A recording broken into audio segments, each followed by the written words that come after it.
ಕೂಡಿ ಬಂದ ಎಲ್ಲರಿಗೂ ಯೇಸು ಕ್ರಿಸ್ತನ ನಾಮದಲ್ಲಿ ವಂದನೆಯನ್ನು ಸಲ್ಲಿಸ್ತಾ ಇದ್ದೇನೆ. ಇವತ್ತಿನ ದಿನದಲ್ಲಿ ದೇವರು ಕೊಟ್ಟಿರುವ ವಾಕ್ಯ ಏನಂತ ಹೇಳಿದ್ರೆ 1 ಯೋಹಾನ 3:8 ಎಲ್ಲರೂ ಸೇರಿ ಓದೋಣ. 1 ಯೋಹಾನ 3:8 ಹೊಸ ಒಡಂಬಡಿಕೆ. ಪಾಪ ಮಾಡುವನು ಸೈತಾನನಿಂದ ಹುಟ್ಟಿದವನಾಗಿದ್ದಾನೆ. ಆದಿಯಿಂದಲೂ ಸೈತಾನನು ಪಾಪ ಮಾಡುವವನಾಗಿದ್ದಾನಲ್ಲ, ಸೈತಾನನ ಕೆಲಸಗಳನ್ನು ಲಯ ಮಾಡೋದಕ್ಕೋಸ್ಕರವೇ ದೇವಕುಮಾರನು ಪ್ರತ್ಯಕ್ಷನಾದನು. ದೇವರಿಂದ ಹುಟ್ಟಿದವನು ಪಾಪ ಮಾಡನು, ದೇವರ ಜೀವವು ಅವನಲ್ಲಿ ನೆಲೆಗೊಂಡಿದೆ. ಅವನು ದೇವರಿಂದ ಹುಟ್ಟಿದ ಕಾರಣ ಪಾಪ ಮಾಡುವವನಾಗಿರಲಾರನು. ಇವರು ದೇವರ ಮಕ್ಕಳೆಂದು, ಅವರು ಸೈತಾನನ ಮಕ್ಕಳೆಂದು ಇದರಿಂದಲೇ ವ್ಯಕ್ತವಾಗುತ್ತದೆ. ಎಲ್ಲ ಕಣ್ಣುಗಳನ್ನು ಮುಚ್ಚಿ ಪ್ರಾರ್ಥನೆ ಮಾಡೋಣ. ಸ್ತುತಿಮಧ್ಯದಲ್ಲಿ ನಿವಾಸ ಮಾಡುವ ಪರಲೋಕ ತಂದೆಯೇ, ಈಗ ಸೈತಾನನ ಮಕ್ಕಳು ಯಾರು, ದೇವರ ಮಕ್ಕಳು ಯಾರು ಅಂಥೇಳಿ ನಾವು ವಾಕ್ಯ ಭಾಗವನ್ನು ಓದಿದ್ವಿ. ಅದನ್ನು ಧ್ಯಾನಿಸಲು ಕೃಪೆ ಮಾಡು. ಯಾರ ಮಕ್ಕಳಾಗಿರ್ತೀವೋ ಮರಣ ಹೊಂದಿದಾಗ ಅವರವರ ಕ್ರಿಯೆಗೆ ತಕ್ಕಂತೆ ಅವರವರ ಜೊತೆಯಲ್ಲಿರ್ತಾರೆ. ಸೈತಾನನ ಕ್ರಿಯೆಗಳಾಗಿದ್ದರೆ ಅವರು ನರಕ ಅಗ್ನಿಯಲ್ಲಿರ್ತಾರೆ. ದೇವರ ಕ್ರಿಯೆಗಳಲ್ಲಿ ಇದ್ದರೆ ಪರಲೋಕ ರಾಜ್ಯದಲ್ಲಿ ಇರ್ತೇವೆ. ಈ ವಾಕ್ಯ ಭಾಗವನ್ನು ಕೇಳ್ತಿರುವ ಪ್ರತಿಯೊಬ್ಬರ ಹೃದಯಗಳು ತೆರೆಯಲ್ಪಡಲಿ. ಮಾತಾಡು, ಕ್ರಿಯೆ ಮಾಡು. ಯೇಸುವಿನ ನಾಮದಲ್ಲಿ ಬೇಡುತ್ತಿದ್ದೇವೆ ತಂದೆ, ಆಮೇನ್. ಇವತ್ತಿನ ದಿನದಲ್ಲಿ 1 ಯೋಹಾನ 3:8 ನಾವು ಓದಿದ್ವಿ. ಇವತ್ತಿನ ದಿನದಲ್ಲಿ ದೇವರು ಕೊಟ್ಟಿರೋದು ಯಾವುದ್ರ ಬಗ್ಗೆ ಮಾತಾಡಬೇಕಂದ್ರೆ, ಮನುಷ್ಯರಿಗೆ 3 ವಿಧವಾದ ಯೋಚನೆಗಳಿದ್ದಾವೆ. ಮನುಷ್ಯನಿಗೆ, ಒಬ್ಬ ಮನುಷ್ಯನು 3 ವಿಧವಾದ ಯೋಚನೆ. ಒಂದು ಬಂದ್ಬಿಟ್ಟು ಅವನು ಸ್ವಂತ ಮಾನಸಿಕವಾಗಿ ಯೋಚನೆಗಳು ಮಾಡೋದು, ಅವನು ಸ್ವಂತವಾಗಿ ಯೋಚನೆಗಳನ್ನ ಮಾಡೋದು ಒಂದು ಇದೆ. ಎರಡನೇದು ಮನುಷ್ಯರು ಸೈತಾನ ಕೈಗೆ ಒಪ್ಪಿಸಿಕೊಟ್ಟಾಗ ಸೈತಾನ ಅವನ ಮೈಂಡಲ್ಲಿ ಬಂದು ಕೂತ್ಕೊಂಡು ಅವನಿಗೆ ತಕ್ಕಂತೆ ಅವನ ಕೆಲಸಗಳನ್ನು ಮಾಡಿಸ್ಕೊತಾನೆ. ಸ್ವಂತ ವಿಲ್, ಮನುಷ್ಯನ ಯೋಚನೆಗಳು ಸ್ವಲ್ಪ ಕ್ರಿಯೆ ಆಗುತ್ತೆ. ಎರಡನೇದಾಗಿ ಸೈತಾನನ ಯೋಚನೆಗಳು ಸ್ವಲ್ಪ ಕಾರ್ಯರೂಪದಲ್ಲಿ ಬರ್ತಾ ಇದ್ದಾವೆ. ಮೂರನೇದಾಗಿ ದೇವರ ಯೋಚನೆಗಳು. ಮನುಷ್ಯನು ಸಿಕ್ಕರೆ ಅವರು ದೇವರ ಆತ್ಮ ಇಲ್ಲ ಸೈತಾನು ಇಲ್ಲ ಸ್ವಂತ ಶಕ್ತಿ ಬಲದಿಂದ ಈ 3 ಕಾರ್ಯಗಳು ಮಾಡೋದನ್ನು ನಾವು ಇವತ್ತಿನ ದಿನದಲ್ಲಿ ಧ್ಯಾನ ಮಾಡೋಣ. ಇವತ್ತು ನಾವು ಓದಿದ್ದು ಬಂದು ಮೊದಲನೇದಾಗಿಯೇ ಸೈತಾನನ ಬಗ್ಗೆ ಓದ್ತಾ ಇದ್ದೀವಿ. ಎರಡನೇದು ಮನುಷ್ಯ, ಆಮೇಲೆ ದೇವ್ರ ಬಗ್ಗೆ ನೋಡೋಣ. ಸೈತಾನನ ಬಗ್ಗೆ ಹೇಳ್ಬೇಕಂತ ಹೇಳಿದ್ರೆ, ಪಾಪ ಮಾಡುವವನು ಸೈತಾನನಿಂದ ಹುಟ್ಟಿದವನಾಗಿದ್ದಾನೆ. ಪಾಪ ಅಂದರೆ ಸ್ವಭಾವಗಳು, ಪಾಪದ ಸ್ವಭಾವಗಳು. ಅಂದರೆ ಪಾಪ ಅಂದರೆ ಇದು ಒಂದೇ ವರ್ಡಲ್ಲಿ ಕೊಟ್ಬಿಟ್ಟಿದ್ದಾರೆ. ಪಾಪ ಮಾಡುವವನು ಅಂದರೆ ಏನು ಪಾಪ ಅಂದರೆ, ಅದು ಆ ಲಿಸ್ಟು ಒಂದು ಮಾಡಬೇಕು. ಅದೊಂದು ಯಾರು ಬುಕ್ ಬಿಡುಗಡೆ ಮಾಡಿಲ್ಲ. ಆ ಬುಕ್ ಒಂದು ಬಿಡುಗಡೆ ಮಾಡೋಣ ಅಂತ ಭಾಳ ವರ್ಷದಿಂದ ಯೋಚನೆ ಮಾಡ್ತಾಯಿದ್ದೀನಿ. ಬಟ್ ಅದನ್ನು ಬಿಡುಗಡೆ ಮಾಡಬೇಕು. ಏನಂದರೆ, ಒಂದು ಚಿಕ್ಕದಾಗಿ ಒಂದು ಲಿಸ್ಟ್ ಮಾಡಿಬಿಟ್ಟು ಬೈಬಲ್ ಆದಿಕಾಂಡದಿಂದ ಪ್ರಕಟಣೆವರೆಗೂ ಸೈತಾನ ಸ್ವಭಾವಗಳು ಏನು. ಸೈತಾನ ಸ್ವಭಾವ ಅಂತ ಹೇಳಿದ್ರೆ ಭಯ, ಸೈತಾನ ಸ್ವಭಾವ ಕೋಪ ಬಂದ್ರೇ ನಾವು ಕೊಲೆ ಮಾಡೋದು. ಹಳೆ ಒಡಂಬಡಿಕೆಯಲ್ಲಿ ಕೊಲೆ ಮಾಡಿದ್ರೆ ಪಾಪ, ಹೊಸ ಒಡಂಬಡಿಕೆಯಲ್ಲಿ ಕೋಪ ಮಾಡಿದ್ರೆ ತಾನೇ ಅವ್ರು ಕೊಲೆ ಮಾಡ್ತಾರೆ. ಕೋಪ, ಭಯಪಡುವವರು ನರಕಕ್ಕೆ ಹೋಗ್ತಾರೆ ಅಂತಲೇ ಇದೆ.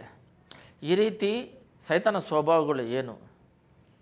ಅವಿಶ್ವಾಸ ಮತ್ತು ವೇದನೆಗಳು, ತೃಪ್ತಿ ಇಲ್ಲದೇ ಇರೋದು, ದೇವ್ರು ಎಷ್ಟೇ ಮಾಡಿದ್ರು ತೃಪ್ತಿ ಇಲ್ಲದೆ ಇನ್ನೂ ಅತಿ ಆಸೆ, ಹಣದಾಸೆ, ಮೋಸ, ಸುಳ್ಳು, ಈ ರೀತಿ ವ್ಯಭಿಚಾರ ಕ್ರಿಯೆಗಳು, ಈ ಥರ ಸೈತಾನಿಗೆ ಸಂಬಂಧಪಟ್ಟಿದ್ದು, ದುರಾಸೆಗಳು, ಮೋಸ ಮಾಡೋದು, ಈ ರೀತಿ ಸ್ವಭಾವಗಳು ನಮ್ಮಲ್ಲಿ ಆಲೋಚನೆಗಳಲ್ಲಿದ್ದರೆ, ಓಹೋ, ಬೈಬಲಲ್ಲಿ ಇಬ್ರಿಯದಲ್ಲಿ ಒಂದು ಒಳ್ಳೆಯ ಪದ ಇದೆ. ಅದರಲ್ಲಿ ಏನು ಹೇಳುತ್ತೆ ಅಂತ ಹೇಳಿದ್ರೆ, ನಿಮಗೆ ಎಲ್ಲ ಸ್ವಭಾವವೂ ನಿಮ್ಮಲ್ಲಿ ಇರ್ತವೆ. ಆದರೆ ಅದರಲ್ಲಿ ಒಂದು ಸ್ವಭಾವ ಮಾತ್ರ ಕೆಟ್ಟದಾಗಿದ್ದರೂ ಕೂಡ ನೀವು ಎಲ್ಲದರಲ್ಲೂ ತಪ್ಪಿದವರಾಗ್ತೀರಾ ಅಂತ ಹೇಳಿ ಆ ವಾಕ್ಯ ನಮಗೆ ಪ್ರಪೋಸಿಸುತ್ತದೆ. ಅದು ಇಬ್ಬರೇ 10ರಲ್ಲಿದೆ. ಅದನ್ನು ನೀವು ಮನೆಯಲ್ಲಿ ಹೋಗಿ ನೋಡಿ ತಿಳ್ಕೊಳ್ರಿ. ಅದರಲ್ಲಿ ಏನಿದೆ ಅಂತ ಹೇಳಿದ್ರೆ, ನಾವು ಎಲ್ಲ ಆಜ್ಞೆಗಳನ್ನು ನಾವು ಪರಿಪಾಲಿಸಿ ನಡೀತೇವೆ. ಆದರೆ ಒಂದೇ ಒಂದರಲ್ಲಿ ನಾವು ತಪ್ಪಾಗಿ ನಡೆದರೆ ಅವನು ಏನು ಮಾಡ್ತಾನೆ ಅಂತ ಹೇಳಿದ್ರೆ, ನಾವು ಎಲ್ಲದರಲ್ಲೂ ನಡಿತೀವಲ್ಲ, ಎಲ್ಲ ವಾಕ್ಯ ಭಾಗಗಳಲ್ಲಿ ನಡಿತೀವಲ್ಲ, ಈ ಒಂದರಿಂದ ಅದು ಕೂಡ ನಡಿದಂಗೆ ಆಗ್ಬಿಡ್ತೈತೆ. ಈ ಒಂದು, ಇವಾಗ ಉದಾಹರಣೆಗೆ ಎಲ್ಲ ಸ್ವಭಾವ, ದೇವ್ರ ಸ್ವಭಾವ ನಮ್ಮ ಮೈಂಡಲ್ಲಿ ಇರ್ತವೆ. ಒಂದು ಕೋಪ ಮಾತ್ರ ಇರುತ್ತವೆ. ಆ ಕೋಪದ ಅದನ್ನು ದೇವ್ರ ಸ್ವಭಾವ ಇಲ್ಲ ಅಂದಮೇಲೆ ತೆಗೆದಾಕ್ಬೇಕು. ಒಂದು ಸಮಯ ಅದು ಕೋಪ ಅಧಿಕವಾದಾಗ ನಾವೇನು ಮಾಡ್ತೀವಿ, ಒಬ್ಬನ ಹೊಡೆಯೋದಾಗಲಿ, ಒಬ್ಬನ ದ್ವೇಷ ಮಾಡೋದಾಗಲಿ, ಒಬ್ಬರನ್ನ ಕೊಲೆ ಮಾಡೋದಾಗಲಿ, ಏನಾದರೂ ಕೊಲೆ ಮಾಡೋಷ್ಟು ಆಗದೆ ಹೋದ್ರೂ ಆ ಕೋಪ ಏನಾದರೂ ಆಪತ್ತಿಗೆ ಗುರಿ ಮಾಡಿದಾಗ, ಅದು ಯಾರ ಹತ್ರ ಆದರೂ ಜಗಳ ಮಾಡಿದಾಗ, ಇವಾಗ ಇರೋ ಸ್ವಭಾವ ಎಲ್ಲ ಹೋಗಿ ಒಂದು ಸ್ವಭಾವ ಎತ್ತು ಕಾಣೋದ್ರಿಂದ ಈ ಎಲ್ಲ ಸ್ವಭಾವ ಹೋಗಿ ಆ ಒಂದು ಸ್ವಭಾವದಿಂದ ನಾವೇನು ಮಾಡ್ತೀವಿ ಅಂತ ಹೇಳಿದ್ರೆ, ಇರೋ ಸ್ವಭಾವಗಳೆಲ್ಲ ಕೆಟ್ಟದಾದ ಸ್ವಭಾವಕ್ಕೆ ನಾವು ಒಳಗಾಗ್ತೀವಿ. ಅದರಿಂದ ನಾವೇನು ಮಾಡ್ಬೇಕಂತ ಹೇಳಿದ್ರೆ, ಪ್ರತಿಯೊಂದು ಸ್ವಭಾವವು, ನಮ್ಮಲ್ಲಿರುವ ಪ್ರತಿಯೊಂದು ಸ್ವಭಾವವು ದೇವರ ಸ್ವಭಾವದಲ್ಲೇ ಇರಬೇಕಂತೇಳಿ ದೇವರು ನಮಗೆ ಎಚ್ಚರಿಸ್ತಾ ಇದ್ದಾರೆ. ಆದರೆ ಇಲ್ಲಿ ಪಾಪ ಮಾಡುವವನು ಸೈತಾನಿಂದ ಹುಟ್ಟಿದವನಾಗಿದ್ದಾನೆ. ಆದಿಯಿಂದಲೂ ಸೈತಾನ ಪಾಪ ಮಾಡೋದಾಗಿದೆ. ಸೈತಾನನ ಕೆಲಸಗಳನ್ನು ಲಯ ಮಾಡೋದಕ್ಕೋಸ್ಕರ ದೇವಕುಮಾರನು ಪ್ರತ್ಯಕ್ಷನಾದ. ಈ ಸೆಕೆಂಡ್ ಪಾರ್ಟಿಗೆ ಬರುತ್ತೆ ಈ ಸೈತಾನ ಕೆಲಸ. ಪ್ರಾರಂಭದಲ್ಲಿ ನಾವು ಸೈತಾನದ ಬಗ್ಗೆ ನೋಡೋಣ. ಈ ಸೈತಾನ ನಾವು ಒಂದು ಲಿಸ್ಟ್ ಮಾಡಿ ಇಟ್ಕೊಂಡು, ಆ ಸ್ವಭಾವ ನಮ್ಮಲ್ಲಿ ಇದ್ದರೆ, ನಾವು ಒಂದು ಸ್ವಭಾವ ಇದ್ದರೆ ನಾವು ಸೈತಾನನ ನಮ್ಮನ್ನು ಕಂಟ್ರೋಲ್ ಮಾಡ್ತಾಯಿದ್ದಾನೆ ಅಂತ. ಒಂದು ಫ್ರೆಂಡ್ ಬಂದ್ಬಿಟ್ಟು ಅವ್ರು ಹೇಳಿದ್ರು, ನನಗೆ ಭಾಳ ಡಿಪ್ರೆಷನ್ ಆಗ್ತಾಯಿದೆ. ಅಂದರೆ ಚಿಕ್ಕ ವಯಸ್ಸಿನಲ್ಲೇ ಅಪ್ಪ ಅಮ್ಮ ಇಲ್ಲ, ಚಿಕ್ಕ ವಯಸ್ಸಿನಲ್ಲೇ ಮದುವೆ ಆದೆ, ಸಮಸ್ಯೆಗಳೇನಾದರೂ ಬಂದರೆ ಅದನ್ನು ನಿಭಾಯಿಸೋಕ್ಕಾಗ್ತಾಯಿಲ್ಲ ನನ್ನ ಕೈಯಲ್ಲಿ ಅಂಥೇಳಿ ನನ್ನ ಹತ್ರ ಆಲೋಚನೆ ಕೇಳಿದ್ರು. ನನ್ನ ಕೈ ನಿಭಾಯಿಸೋಕ್ಕಾಗ್ತಿಲ್ಲ, ಡಿಪ್ರೆಷನಿಗೆ ಹೋಗ್ತಾಯಿದ್ದೀನಿ ಅಂತ. ನಾನೇನು ಹೇಳಿದೆ ಅವರಿಗೆ, ಎಲ್ಲ ಸ್ವಭಾವ ದೇವ್ರ ಸ್ವಭಾವ ನಿನ್ನಲ್ಲಿ ಇರ್ತದೆ. ಯಾವ ಸ್ವಭಾವ ಸೈತಾನಿಗೆ ಸಂಬಂಧಪಟ್ಟ ಸ್ವಭಾವ ನಿನ್ನಲ್ಲಿ ಹೊಂದಿದ್ರೆ ಅದನ್ನೇ ಟೆಂಪ್ಟ್ ಮಾಡಿ ನಿನ್ನನ್ನು ಬೀಳಿಸಿ ದೇವರಿಂದ ದೂರ ಮಾಡಿ ಅವನು ದಾರಿಗೆ ಕರ್ಕೊಂಡು ಅವನ ಮಗನಾಗಿ ಮಾರ್ಪಡೋದಕ್ಕೆ ಪ್ರಯತ್ನ ಪಡ್ತಾನೆ. ಆ ಒಂದು ಸ್ವಭಾವದಲ್ಲಿ ನಾವು ಜಯಿಸಬೇಕು. ಅಂದರೆ ಯಾವ ಸ್ವಭಾವದಲ್ಲಿ ನಾವು ವೀಕ್ ಆಗಿದ್ದೀವೋ ಅದನ್ನೇ ಪ್ರೆಷರ್ ಮಾಡ್ತಾನೆ. ನೀವು ಬೇಕಾದ್ರೆ ಚೆಕ್ ಮಾಡಿ ನೋಡಿರಿ. ಒಬ್ಬರಿಗೆ ಬಂದ್ಬಿಟ್ಟು ನಾನು ನೋಡಿದ್ದೀನಿ, ಭಾಳ ಪ್ರೇಯರ್ ಮಾಡ್ತಾರೆ, ಭಕ್ತಿ ಥರ ಇರ್ತಾರೆ, ವಾಕ್ಯಗಳನ್ನ ಧ್ಯಾನಿಸ್ತಾರೆ, ಆದರೆ ಅವರಲ್ಲಿ ಏನೋ ಒಂದು ಸ್ವಭಾವ, ವಿಧೇಯರಾಗದೇ ಇರೋ ಸ್ವಭಾವ, ದೊಡ್ಡವರಿಗೆ ಗಂಡನಿಗೆ ಏನಾದರೂ ತಪ್ಪು ಮಾಡಿದ್ರೆ ಅದನ್ನು ತಿದ್ಕೊಳ್ಳದೇ ಇರುವ ಸ್ವಭಾವ ಒಂದಿರುತ್ತೆ, ಮಿಕ್ಕಿದ್ದೆಲ್ಲ ಇರುತ್ತೆ. ಅದು ಒಂದು ಇಲ್ಲದೆ ಇರೋದ್ರಿಂದ ಅವರು ವರ್ಷಾನುಗಟ್ಟಲೆ ಮಾಡಿದ್ರೂ ಕೂಡ ಅದು ಏನು ಬ್ಲೆಸ್ಸಿಂಗ್ ಸಿಗಲ್ಲ. ಸೌಲಿಗೆ ಇದ್ದಿದ್ದು ಅದು ಒಂದೇ. ಇವಾಗ ಎಲ್ಲರಿಗೂ ಎಲ್ಲ ಸ್ವಭಾವದಲ್ಲಿ ಎಲ್ಲ ಕೆಟ್ಟ ಸ್ವಭಾವ ಇರೋದಿಲ್ಲ. ಇವಾಗ ಇವನಿಗಿದ್ದಿದ್ದು ಏನು ಸ್ವಭಾವ ಅಂತ ಹೇಳಿದ್ರೆ, ಇಸ್ಕರಿಯೋತ ಯೂದನಿಗೆ ಹಣದ ಆಸೆಯಿಂದ 6 ಕೊಟ್ಟ. ದೇವ್ರ ಹತ್ರ ಬಂದು ಕ್ಷಮಾಪಣೆ ಕೇಳಿಲ್ಲ. 30 ಬೆಳ್ಳಿ ಕೊಡ್ತಾರೆ ಅಂದಿದ್ದ ತಕ್ಷಣ ಒಂದು ಯಾವುದು ಅವರಿಗೆ ವೀಕ್ನೆಸ್ ಇದೋ ಅದರಲ್ಲೇ ಹೊಡಿತಾನೆ ಅವನು. ಬೇಕಾದ್ರೆ ನೀವು ಚೆಕ್ ಮಾಡಿ ನೋಡ್ಕೊಳ್ರಿ. ಈಗ ಯವನಸ್ಥರ ಮಕ್ಕಳಿಗೆ ಬಂದು ಅದು ಈ ಸ್ವಭಾವದಲ್ಲಿದ್ದರೆ, ಇವಾಗ ಆ ಕಾಲದಲ್ಲೆಲ್ಲ ಯೂಟ್ಯೂಬ್ಗಳು ಇದು ವ್ಯಾಟ್ಸಪ್ಗಳು ಇರಲಿಲ್ಲ. ಈಗ ಅದು ಬಂದಿರೋದ್ರಿಂದ ಅದಕ್ಕೆ ಗುಲಾಮರಾಗಿ ಅದು ಏನು ನೋಡಬೇಕು, ಏನು ನೋಡಬಾರ್ದು, ಯಾವ ಟೈಮ್ ಸ್ಪೆಂಡ್ ಮಾಡಬೇಕು ಅಷ್ಟಾಗಿ ಅವರಿಗೆ ತಿಳುವಳಿಕೆ ಇಲ್ಲ. ಅದರಲ್ಲಿ ಗುಲಾಮರಾಗಿ ಮಾಡಿ ಕಣ್ಣಲ್ಲಿ ನೀರು ಬಂದು ಎಷ್ಟೋ ಮಕ್ಕಳು ಕನ್ನಡಕ್ಕೆ ಹಾಕ್ಕೊಂಡು ಕಣ್ಣು ಕಾಣದವ್ರು ಚಿಕ್ಕ ವಯಸ್ಸಿನಲ್ಲಿ. ಆದರೆ ದೊಡ್ಡವರಾದರೆ ಏನು ಕೆಲಸ ಮಾಡ್ತಾರೆ, ಆವಾಗೆಲ್ಲ ಪೂರ್ತಿ ಹೋಗಿರುತ್ತೆ. ಆ ರೀತಿಯಾಗಿ ಅವರು ಯಾವುದರಲ್ಲಿ ವೀಕ್ನೆಸ್, ಒಬ್ಬರು ವ್ಯಭಿಚಾರದಲ್ಲೋ, ಒಬ್ಬರು ಏನಾದರೂ ಕೋಪದಲ್ಲೋ, ಇಲ್ಲಾಂದರೆ ಯಾವ ವಿಷಯದಲ್ಲಿ ಅವರು ಬಲನಿತಾಗಿದ್ದಾರೆ ಅದರಲ್ಲೇ ಹಾಕಿ ಹೊಡಿತಾನೆ. ಅವ್ರಿಗೆ ಹೇಳ್ಬಿಟ್ಟು ಬಂದೆ, ಬ್ರದರ್ ನೀವು ದೇವ್ರ ಮಗನಾಗಿದ್ದೀರಾ, ಎಲ್ಲ ಸ್ವಭಾವದಲ್ಲಿ ದೇವರ ಸ್ವಭಾವಗಳು ಇರ್ತವೆ. ಯಾವುದಾದ್ರೂ ಒಂದು ಸೈತಾನಿಗೆ ಸಂಬಂಧಪಟ್ಟ ಸ್ವಭಾವ ನಿಮ್ಮಲ್ಲಿದ್ದರೆ ಅದನ್ನು ಇಟ್ಟು ಬೇರೆ ಸ್ವಭಾವನ್ನೆಲ್ಲ ಮುಳುಗಿಸಿ ಅವನು ಕಂಟ್ರೋಲ್ ತಗೊಳ್ಳೋಕ್ಕೆ ನೋಡ್ತಾನೆ. ಅದನ್ನು ನಾವು ಪ್ರಾರ್ಥನೆ ಮೂಲಕವಾಗಿ, ಇಲ್ಲಾಂದರೆ ವಾಕ್ಯದ ಮೂಲಕವಾಗಿ, ಇಲ್ಲಾಂದರೆ ಆ ಸ್ವಭಾವಗಳು ನಮ್ಮನ್ನು ಜಯಿಸಿದಾಗೆ ಅದನ್ನು ನಾವು ಜಯಿಸಬೇಕಂತ ಹೇಳ್ಕೊಟ್ಬಿಟ್ಟು ಬಂದೆ. ಆಮೇಲೆ 1 ವರ್ಷನೂ ಆದಮೇಲೆ ಅವ್ರನ್ನ ಸಂಧಿಸಿದೆ. ಆವಾಗ ಅವರು ನನಗೆ ಹೇಳಿದ್ದು ಮರ್ತುಬಿಟ್ಟಿದ್ದೀನಿ. ಅವ್ರು ನನಗೆ ರಿಪೀಟ್ ಮಾಡಿದ್ರು. ಅಂದರೆ ಅವ್ರು ದೂರ ಇದ್ದಾರೆ, ಬೇರೆ ಸಭೆಗೆ ಹೋಗ್ತಾರೆ. ಅವ್ರೇನು ಹೇಳಿದ್ರು ಅಂದರೆ, ಅಣ್ಣ ನೀನು ಹೇಳ್ಕೊಟ್ಟೆ, ಏನು ಸ್ವಭಾವ ನನ್ನ ಯಾವುದರಲ್ಲಿ ನಾವು ಬಲಹೀನರಾಗಿದ್ದೇವೋ ಅದನ್ನೇ ಜಾಸ್ತಿ ಸೈತಾನನು ಅದನ್ನು ಮುಳುಗಿಸಿ ನಮ್ಮನ್ನು ಮೇಲಕ್ಕೆ ಬರ್ದಂಗೆ ಮಾಡೋದನ್ನು ನಾನು ನೋಡಿದೆ. ಅದರಿಂದ ನಾನು ಮೇಲಕ್ಕೆ ಬಂದುಬಿಟ್ಟೆ. ಅಂದರೆ ಯಾವ ಸ್ವಭಾವ ಅದಲ್ಲಿ ಅವನ ಸೈತಾನನು ನಮ್ಮಲ್ಲಿ ಇರುವ ಒಂದು ಸ್ವಭಾವ ಸಾಕು ಅವನಿಗೆ, ಅದನ್ನಿಟ್ಟು ನಮ್ಮನ್ನು ಬೀಳಿಸೋದಕ್ಕೆ ಟ್ರೈ ಮಾಡ್ತಾನೋ ಆ ಸ್ವಭಾವನ ಜಯಿಸಿದಂತೆ. ಯೇಸು ಸ್ವಾಮಿ ಕೂಡ ಹೇಳ್ತಾರೆ, ಈ ಲೋಕದ ಅಧಿಪತಿ ಬರ್ತಾ ಇದ್ದಾನೆ, ಅವನಿಗೆ ಸಂಬಂಧಪಟ್ಟಿದ್ದು ನನ್ನಲ್ಲಿ ಒಂದು ಕೂಡ ಇಲ್ಲ ಅಂತ ಹೇಳ್ತಾರೆ. ಅದರಿಂದ ನಾವು ಸಾಯೋವರೆಗೂ ನಾವು ಟ್ರೈನರೇ. ಒಬ್ಬೊಬ್ಬರು ಪಾಸ್ಟ್ರುಗಳೆಲ್ಲ ನೀವು ನೋಡಿರ್ತಾರೆ, ರೆವರೆಂಟು ಡಾಕ್ಟ್ರುಗಳು ಬಿಷಪ್ಗಳಂತ ಮಾಡ್ಕೊತಾರೆ. ಅಷ್ಟರವರೆಗೂ ಕರಗಿಸಿ ಕುಡ್ದಿದ್ದಾರೆ ಅಂತ ಅರ್ಥ ದೇವ್ರನ್ನ. ಯಾರು ಕೂಡ ದೇವರು ಒಬ್ಬರು ಸೇವಕರು ಅವರಿಗೆ ಡಾಕ್ಟ್ರೇಟ್ ಪಟ್ಟ, ಅವರು ಯಾರು ವಾಕ್ಯ ಹೇಳ್ತಾರೋ ಟೀಚರ್ ಅವರು ಹೇಳುವ ವಾಕ್ಯಗಳು ಬೇರೆ ಯಾರು ಹೇಳ್ತಿಲ್ಲ. ಏನಕ್ಕೆ ನೀವು ಮಾತ್ರ ವ್ಯತ್ಯಾಸವಾಗಿ ಹೇಳ್ತಾ ಇದ್ದೀರಲ್ಲ ವಾಕ್ಯಗಳನ್ನು, ಬೇರೆಯವ್ರು ಯಾರು ಈ ರೀತಿ ಹೇಳ್ತಿಲ್ಲಲ್ಲ ಅಂತ ಕೇಳಿದ್ರೆ, ಬೇರೆಯವ್ರು ಬಂದು ಬೈಬಲ್ ಓದ್ತಾರೆ, ಅವರು ಪಾಡಿಗೆ ಅವ್ರು ತಿಳ್ಕೊತಾರೆ. ಎರಡನೇದು ಯಾರೋ ಪ್ರಸಂಗ ಮಾಡೋದನ್ನು ಇವ್ರು ತಿಳ್ಕೊಂಡು ಅದನ್ನೇ ಇವರು ಪ್ರಸಂಗ ಮಾಡ್ತಾರೆ ಅಷ್ಟೇ. ಮೂರನೇದು ಏನಂತ ಹೇಳಿದ್ರೆ, ಪರಿಶುದ್ಧಾತ್ಮ ಕುತ್ಕೊಂಡಾಗ ಅವರು ಬಂದು ನಮಗೆ ಬೋಧಿಸಿ ನಮ್ಮ ಜೀವಿತವನ್ನು ಬದಲಾಯಿಸೋಕ್ಕೆ ತಿಳಿ ಹೇಳಿಸ್ತಾರೆ. ಎಲ್ಲ ಗಮನ ಇಟ್ಟು ಕೇಳ್ರಿ. ಪರಿಶುದ್ಧಾತ್ಮ ಹತ್ರ ಧ್ಯಾನಿಸೋದು, ಪ್ರಾರ್ಥನೆ ಮಾಡಿದಾಗ ಕಣ್ಣು ತೆಗೆದು ಅದು ಒಂದು ವಾಕ್ಯವಾಗಿ 5 ಪ್ಯಾರವಾಗಿ ಬೈಬಲ್ ಪೂರ್ತಿ ಧ್ಯಾನಿಸೋದು. ಈ ರೀತಿ ಧ್ಯಾನ ಮಾಡಿದಾಗ ದೇವರು ನಮ್ಮ ಹೃದಯ ಅಂತರಾಳದಲ್ಲಿ ಮಾತಾಡ್ತಾರೆ. ಅದು ಹೇಳಿದಾಗ ರೆವಲ್ಯೂಷನ್, ಪರಲೋಕ ರಾಜ್ಯದಲ್ಲಿ ಇದು ಪರಿಶುದ್ಧಾತ್ಮವಾಗಿ ಕೊಡಲ್ಪಟ್ಟಿದ್ದು, ಮಾಂಸಿಕವಾಗಿ ಅಲ್ಲ. ಇದನ್ನು ಮಾಂಸದಲ್ಲಿ ತಿಳ್ಕೊಂಡ್ರೆ ತಪ್ಪಾಗಿರುತ್ತೆ. ಅದರಿಂದ ದೇವರು ಏನು ಮಾಡಿದ್ದಾರೆ ಅಂತ ಹೇಳಿದ್ರೆ, ಇದನ್ನು ನಾವು ಫ್ಲೆಶಲ್ಲಿದ್ದೀವಿ, ನಾವು ಲೋಕದಲ್ಲಿ ಮಾಂಸಿಕವಾಗಿದ್ದೀವಿ, ಆದರೆ ದೇವರು ಸ್ಪಿರಿಟಲ್ಲಿದ್ದಾರೆ. ಆ ಸ್ಪಿರಿಟ್ ನಮ್ಮಲ್ಲಿ ಬಂದಾಗ ಅವರು ಹೇಳ್ಕೊಟ್ಟಾಗ ಮಾತ್ರ ಇದು ಎಲ್ಲ ಮರ್ಮಗಳು ಹೊರಗಡೆ ಬರುತ್ತೆ. ಅವರು ಡೀಪಾಗಿ ಆಳವಾಗಿ ಪ್ರತಿಯೊಂದು ವಾಕ್ಯನೂ ಡ್ಯಾನಿಯಲು ರೆವಲ್ಯೂಷನ್ ಯಾರು ಬೋಧಿಸೋದಿಲ್ಲ, ಯಾಕಂದ್ರೆ ತಪ್ಪಾಗಿಬಿಟ್ರೆ ಕಷ್ಟ ಅಂತ. ಅವರು ಅದನ್ನು ಲೈನಾಗಿ ಬೋಧಿಸ್ತಾರೆ. ಅವರಿಗೆ ರೆವರೆಂಟ್ ಪಟ್ಟ ಅಂದರೆ ಅವರು ಡಾಕ್ಟ್ರೇಟ್ ಪಟ್ಟ ಕೊಡೋದಕ್ಕೆ ಫೋನ್ ಮಾಡಿದ್ರೆ, ಅಯ್ಯೋ ನನಗೆ ಅದಕ್ಕೆ ಯೋಗ್ಯತೆ ಇಲ್ಲ, ಅವ್ರು ಬೈಬಲ್ ಸ್ಟಡಿ ಎಲ್ಲೂ ಮಾಡಿಲ್ಲ, ಬೈಬಲ್ ಸ್ಟಡಿ ಮಾಡೋಕ್ಕಾಗೋದಿಲ್ಲ. ಬೈಬಲ್ ಸ್ಟಡಿ ಮಾಡಿದವರು ಈ ಬೈಬಲ್ನ ಧ್ಯಾನಿಸೋಕ್ಕಾಗೋದಿಲ್ಲ. ಪರಿಶುದ್ಧಾತ್ಮದಿಂದ ಧ್ಯಾನಿಸಬೇಕು, ಅದೇ ಬೈಬಲ್ ಸ್ಟಡಿ. ಅದೊಂದು ರೆಫರೆನ್ಸ್ ಆಗಿ ಏನೋ ಲೋಕದಲ್ಲಿ ಇದ್ದರೂ ಕೂಡ ದೊಡ್ಡ ಸಾಧನೆ ಮಾಡಿದಾರಲ್ಲ, ಪರಿಶುದ್ಧಾತ್ಮನೇ ಟೀಚರ್ ಆಗಿಟ್ಕೊಂಡು ಬೋಧಿಸಿ, ಪರಿಶುದ್ಧಾತ್ಮ ಮಾತಾಡಬೇಕಾದ್ರೆ ಪರಿಶುದ್ಧಾತ್ಮ ಫ್ಲೋ ಆಗಬೇಕು. ಅವ್ರು ಪರಿಶುದ್ಧಾತ್ಮ ಮಾತಾಡಬೇಕು, ಜನಗಳ ಹೃದಯದಲ್ಲಿ ಮಾತಾಡಿ ಕ್ರಿಯೆ ಮಾಡಬೇಕು. ಇಂಥ ಒಂದು ದೊಡ್ಡ ಅವರಿಗೆ ಫೋನ್ ಮಾಡಿಬಿಟ್ಟು ನಿಮಗೆ ಡಾಕ್ಟ್ರೇಟ್ ಕೊಡಬೇಕಂದ್ರೆ ಅದಕ್ಕೆ ನನಗೆ ಯೋಗ್ಯತೆ ಇಲ್ಲ, ಎಲ್ಲ ಗೊತ್ತಿದೆ ಅವರಿಗೆ.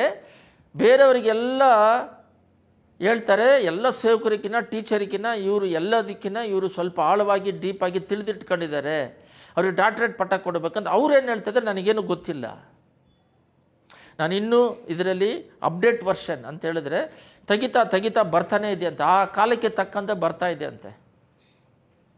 ಅಷ್ಟು ರಹಸ್ಯಗಳಿದೆ ಅಂತ. ಆ ಕಾಲದಲ್ಲಿ ಯಾವ ಕಾಲದಲ್ಲಿದ್ದೀವೋ ಆ ಕಾಲಕ್ಕೆ ತಕ್ಕಂತೆ ಅದು ಮಾತಾಡುತ್ತಂತೆ. ಓದ್ದಿರೋರಿಗೆ ಅವರು ಸ್ವಲ್ಪ ಮಟ್ಟಿಗೆ ಓದಿದ್ರೆ ಅವ್ರಿಗೆ ತಕ್ಕಂತೆ ಮಾತಾಡುತ್ತಂತೆ. ಓದ್ದಿರೋರು ಬೇರೆ ರೂಪದಲ್ಲಿ, ಸೈಂಟಿಸ್ಟ್ಗೆ ಸೈಂಟಿಸ್ಟ್ ರೂಪದಲ್ಲಿ ಮಾತಾಡುತ್ತಂತೆ, ಮ್ಯಾಥ್ಸ್ನವರಿಗೆ ಮ್ಯಾಥ್ಸ್ ರೂಪದಲ್ಲಿ ಮಾತಾಡುತ್ತಂತೆ, ಸೈನ್ಸ್ ಇರೋರಿಗೆ ಸೈನ್ಸ್ ರೂಪದಲ್ಲಿ ಮಾತಾಡುತ್ತಂತೆ. ಆದರೆ ಸೈಂಟಿಸ್ಟಿಗೆ ಅವರಿಗೆ ಒಂಥರ ಮಾತಾಡುತ್ತಂತೆ, ಅಲ್ಲದೆ ಡಾಕ್ಟ್ರಿಗೆ ಡಾಕ್ಟ್ರ್ ಥರ ಮಾತಾಡುತ್ತಂತೆ, ವಿಶ್ವಾಸಿಗಳಿಗೆ ವಿಶ್ವಾಸಿ ಥರ ಮಾತಾಡುತ್ತಂತೆ. ಇಷ್ಟು ರಹಸ್ಯಗಳು ಅಡಗಿದೆ ಇದರಲ್ಲಿ. ಆದರೆ ಅವರು ನನಗೆ ಅದೆಲ್ಲ ಬೇಡ, ಮನೆಯಲ್ಲಿ ನಗ್ತಾರೆ ಅಂಥೇಳಿ ಅವರು ಬ್ರದರಾಗೇ ಇದ್ದಾರೆ. ಅದರಿಂದ ಈ ಸತ್ಯ ವಾಕ್ಯದಲ್ಲಿ ನಾವು ಎಷ್ಟು ಬೆಳೆದ್ರೂ ಬೆಳೀತಾನೇ ಇರಬೇಕು, ಇದಕ್ಕೆ ಎಂಡಿಲ್ಲ. ನಾನು ಹೊಸದಾಗಿ ಸ್ವಾಮಿ ನಂಬಿದಾಗ ಅದಕ್ಕೆ ಮುಂಚೆ ಏನು ಗೊತ್ತಿರಲಿಲ್ಲ, ಸ್ವಲ್ಪ ಮಟ್ಟಿಗೆ ಗೊತ್ತಾಯಿತು. ಸ್ವಾಮಿ ನಂಬಿದಾಗ ಎಲ್ಲರೂ ಹೇಳ್ತಿದ್ರು, ಬೇರೆಯವ್ರಿಗೇನು ಗೊತ್ತಿಲ್ಲ, ಬಟ್ ನಿನಗೆ ಸ್ವಲ್ಪ ಗೊತ್ತಿದೆ ಅಂತ ಹೇಳ್ತಿದ್ರು. ಆವಾಗ ನನಗೆ ಇದೇನಿದು, ನನಗೇನು ಗೊತ್ತಿಲ್ಲ, ಇವ್ರು ನೋಡಿದ್ರೆ ಗೊತ್ತಾಯ್ತು ಅಂತ ಹೇಳ್ತಾರಂತ. ಇವಾಗ ಗೊತ್ತಾಗ್ತದೆ. ಅದು ಹೋಲಿ ಸ್ಪಿರಿಟ್ ನಮ್ಮಲ್ಲಿ ಬಂದಾಗ ಅವರು ನಮ್ಮ ಹೃದಯ ಅಂತರಾಳದಲ್ಲಿ ನಿನಗೇನು ಗೊತ್ತಿಲ್ಲ, ಇನ್ನೂ ಕಲಿಬೇಕು, ಇನ್ನೂ ಓದಬೇಕು, ಇನ್ನೂ ಮರ್ಮಗಳನ್ನು ತೆಗಿಬೇಕು, ಇನ್ನೂ ಅಯ್ಯೋ ಬೇರೆಯವ್ರಿಗೆ ಇಷ್ಟು ಗೊತ್ತಿದೆ, ನಮಗಿನ್ನೂ ಗೊತ್ತಿಲ್ಲ ಅಂತ ಹೇಳ್ತೀವಿ. ಎರಡನೇದು, ಪಾಪ ಮಾಡ್ತಾಯಿದ್ರು ಇನ್ನೂ ನಾವು ಪರಿಶುದ್ಧರಾಗಬೇಕು, ಇನ್ನೂ ದೇವರ ಐಕ್ಯತೆಯಲ್ಲಿ ಹೋಗ್ಬೇಕು, ಪರಿಶುದ್ಧವಂತನ ಇನ್ನೂ ಪರಿಶುದ್ಧನಾಗಬೇಕು ಅಂತ ಹೇಳ್ಬಿಟ್ಟು ಒಂದು ಸೂಜಿಯಷ್ಟು ಯೋಚನೆಗಳಲ್ಲಿ, ಹೃದಯದಲ್ಲಿ, ಮೈಂಡಲ್ಲಿ ಒಂದು ಸೂಜಿಯಷ್ಟು ಇಲ್ಲದಾಗೆ ಪೂರ್ತಿ ದೇವರೇ ಮಹಿಮೆಯಲ್ಲಿ, ದೇವರ ಪ್ರಸನ್ನತೆಯಲ್ಲಿ ಯಾವಾಗಲೂ ಮಾಂಸ ಅನ್ನೋದೇ ಇಳಿದ ಹಾಗೆ ದೇವರ ಒಂದು ಚಿಕ್ಕ ಯೇಸುವಾಗಿ ಅವರ ಆಲೋಚನೆಯಲ್ಲೇ ಬೆಳೆದು ಈ ಲೋಕಯಾತ್ರೆಯನ್ನು ಮಹಿಮೆಯಲ್ಲಿ, ಪ್ರಸನ್ನತೆಯಲ್ಲಿ, ಆನಂದದಲ್ಲಿ ಇಳಿದು ಹೋಗ್ಬೇಕಂತ, ಇನ್ನೂ ಹೋಗ್ಬೇಕಂತ ಪ್ರೇರೇಪಿಸುತ್ತೆ ಪರಿಶುದ್ಧಾತ್ಮ. ಬೇರೆಯವರು ಬಂದ್ಬಿಟ್ಟು ಸುಮ್ಮನೆ ಇರ್ತಾರೆ, ಎಲ್ಲ ಗೊತ್ತಿರೋ ಥರ ಆ್ಯಕ್ಟ್ ಮಾಡ್ತಾರೆ, ಆ ಥರ ಇರ್ತಾರೆ. ಅದರಿಂದ ಸೈತಾನನ ಸ್ವಭಾವಗಳು ನಮ್ಮಲ್ಲಿ ಇಲ್ಲದ ಹಾಗೆ ನಾವು ಬಿಡುಗಡೆ ಹೊಂದಬೇಕು. ಇಲ್ಲಿ ಬೈಬಲಲ್ಲಿ ಸ್ಪಷ್ಟವಾಗಿದೆ, ಅದನ್ನು ಓದಿ 2ನೇದಕ್ಕೆ ಹೋಗೋಣ. ಪಾಪ ಮಾಡುವನು ಸೈತಾನದಿಂದ ಹುಟ್ಟಿದವನಾಗಿದ್ದಾನೆ. ಸ್ಪಷ್ಟವಾಗಿದೆ, ಯಾರೆಲ್ಲ ಪಾಪ ಮಾಡ್ತಾನೋ ಅವನು ಸೈತಾನನ ಮಗ, ಸೈತಾನದಿಂದ ಹುಟ್ಟಿದವನು. ಆದಿಯಿಂದಲೂ ಸೈತಾನನು ಪಾಪ ಮಾಡುವನಾಗಿದ್ದಾನೆ. ಅವನ ಕೆಲಸ ಏನಂತ ಹೇಳಿದ್ರೆ ಪಾಪ ಮಾಡುವಂಥದ್ದೇ.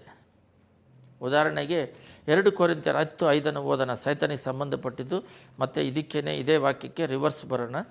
10:5 ನೋಡ್ರಿ, ಇದರಲ್ಲಿ ಯಾವ ಥರ ಇದೆ ಅಂತ ಹೇಳಿದ್ರೆ, ನಾವು ವಿತರ್ಕಗಳನ್ನು ದೇವಜ್ಞಾನವನ್ನು ವಿರೋಧಿಸಿ ಏರಿಸಲ್ಪಟ್ಟ ಉನ್ನತವಾದ ಎಲ್ಲ ಕೊತ್ತಲಗಳನ್ನು ಕೆಡವಿ ಹಾಕಿ ಎಲ್ಲ ಯೋಚನೆಗಳು ಕ್ರಿಸ್ತನಿಗೆ ವಿಧೇಯರಾಗುವಂತೆ ಸೆರೆ ಹಿಡಿಯಿರಿ.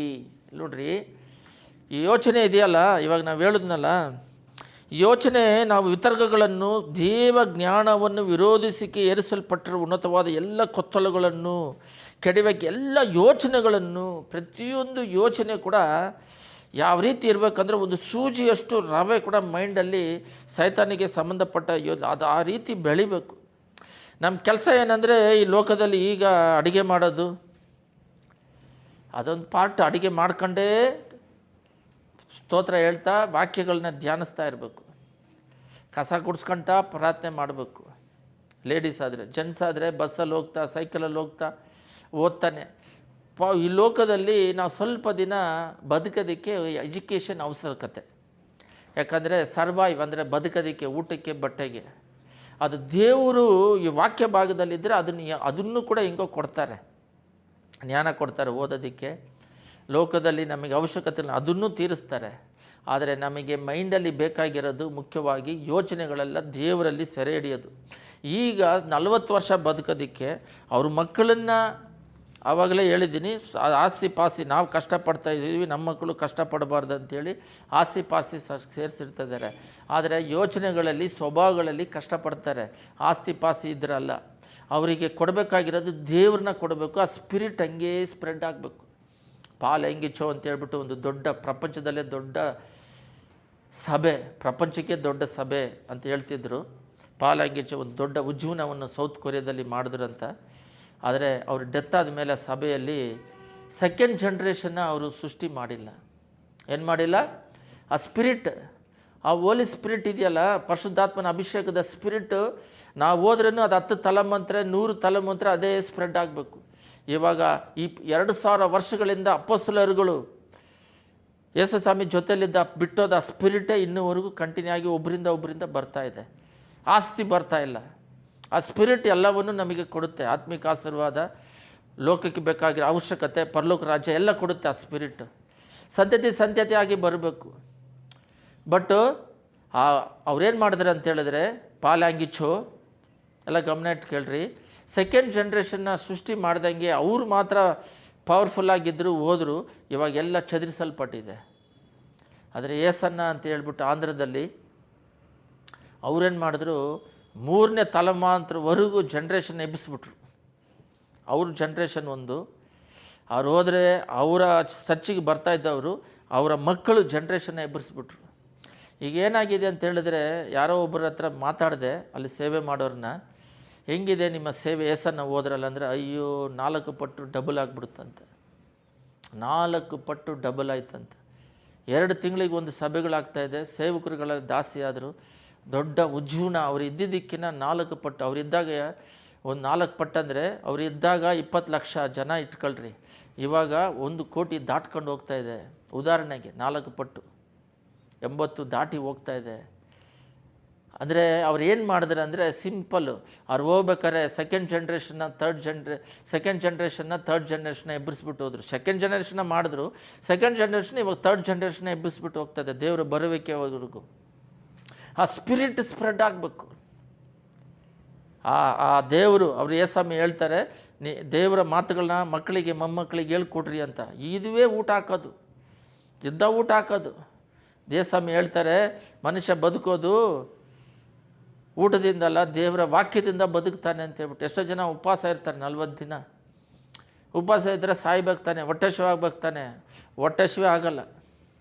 ಬೇಕಾದ್ರೆ ನೀವು ಚೆಕ್ ಮಾಡಿರಿ, 7 ದಿನ ಬೆಳಗ್ಗೆ ಮಧ್ಯಾಹ್ನ ನೈಟು 7 ದಿನನೂ ಉಪವಾಸ ಇರ್ತೀನಿ ಅಂತ ಮಾಡಿದ್ರೆ ಹೊಟ್ಟೆ ಹಸಿವು ಆಗಲ್ಲ. ಅದು ಹೆಂಗೆ ಹೊಟ್ಟೆಗೆ ಹೆಂಗೆ ಗೊತ್ತಾಗುತ್ತೆ ಅಂದರೆ ಆ ಹೋಲಿ ಸ್ಪಿರಿಟ್ ಇವ್ರು ಪ್ರಾರ್ಥನೆ ಮಾಡ್ತಾರೆ ಅಂತ ಹೇಳ್ಬಿಟ್ಟು ಹೊಟ್ಟೆ ಹಸಿದ ಅದರಲ್ಲೇ ಗೊತ್ತಾಗುತ್ತೆ ದೇವರು ಇದ್ದಾರೆ ಇಲ್ಲ ಅಂತ ಹೋಲಿ ಸ್ಪಿರಿಟ್.